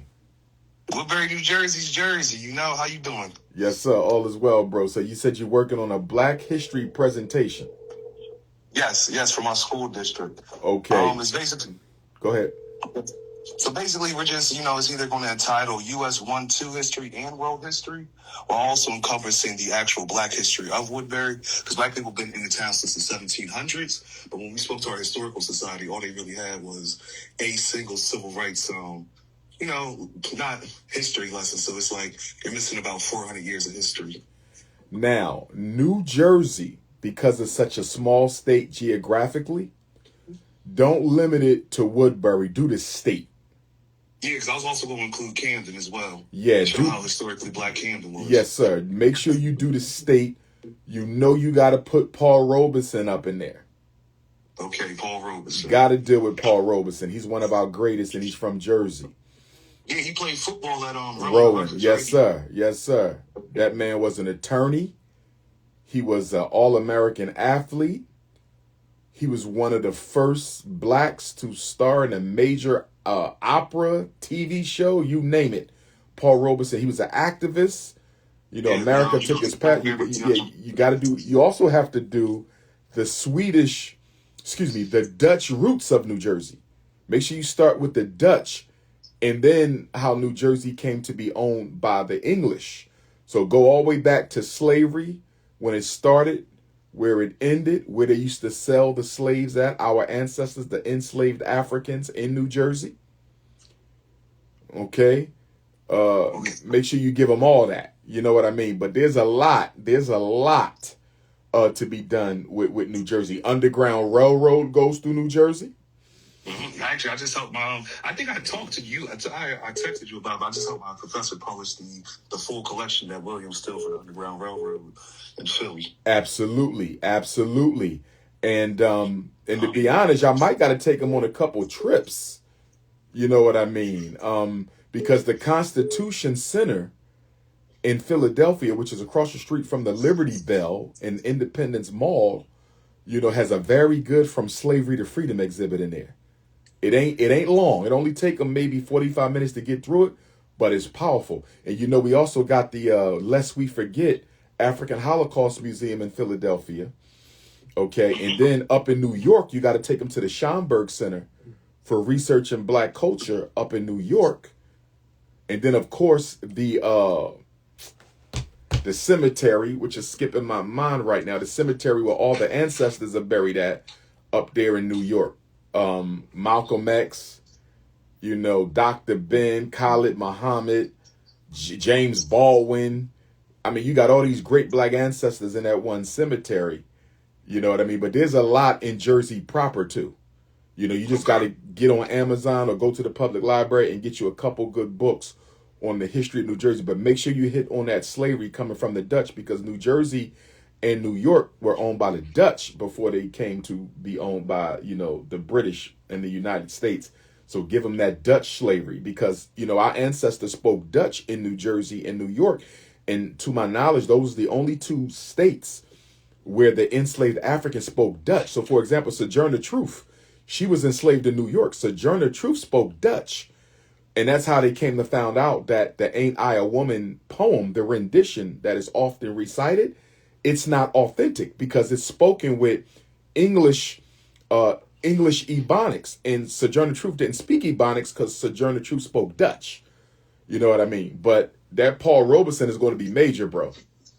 That Paul Robeson, Harriet Tubman. Remember, Harriet Tubman spent time in Cape May, New Jersey, because Cape May is right across the river or bay from Maryland.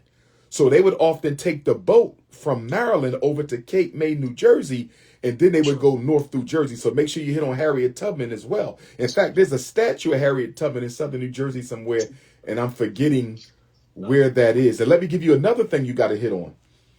In Salem, New Jersey, Salem County, it is the original, make sure you write down his name, Henry Goddard. Henry, Goddard. Henry Goddard is one of the fathers of psychological testing, and he was a eugenicist and a racist. And his original clinic where he used to test and misdiagnose black and white children is in Salem County, New Jersey.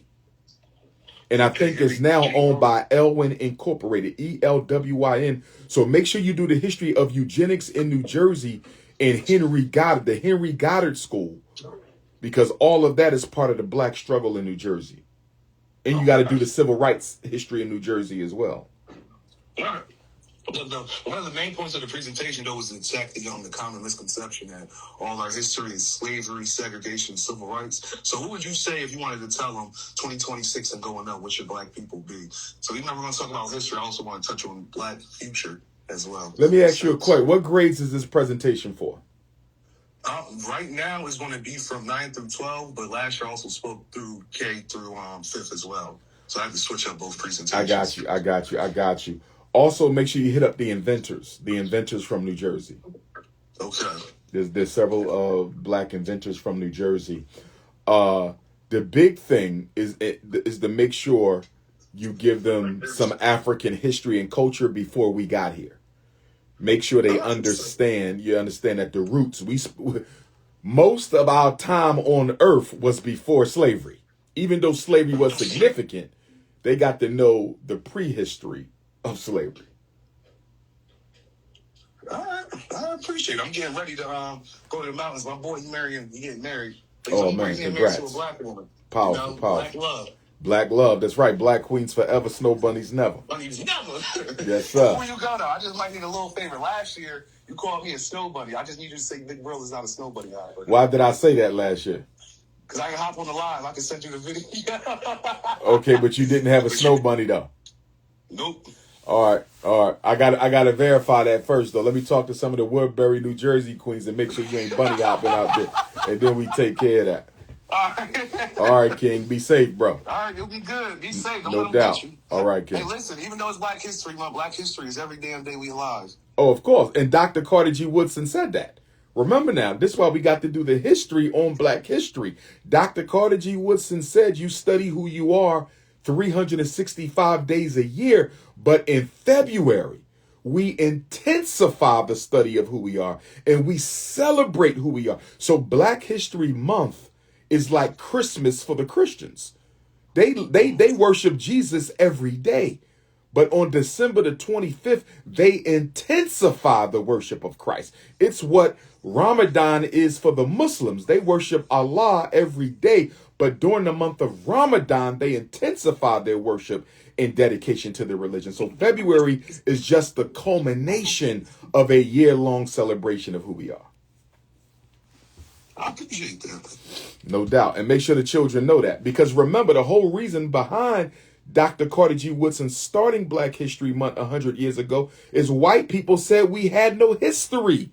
They said we was monkeys and apes and we lived in trees and we was ran around butt naked. This is what they were telling children in New Jersey schools and Pennsylvania schools. So he came up with Black Negro History Week so we could tell the truth about who we are, because only until Black people started telling our own story did our children begin to learn who we really were. I appreciate it. Information is important. I thank you for your morning. No doubt. Be safe, King. Everybody that calls up today can help out with their family. We gonna be safe. Yes, sir. Peace. Be safe. All right, King.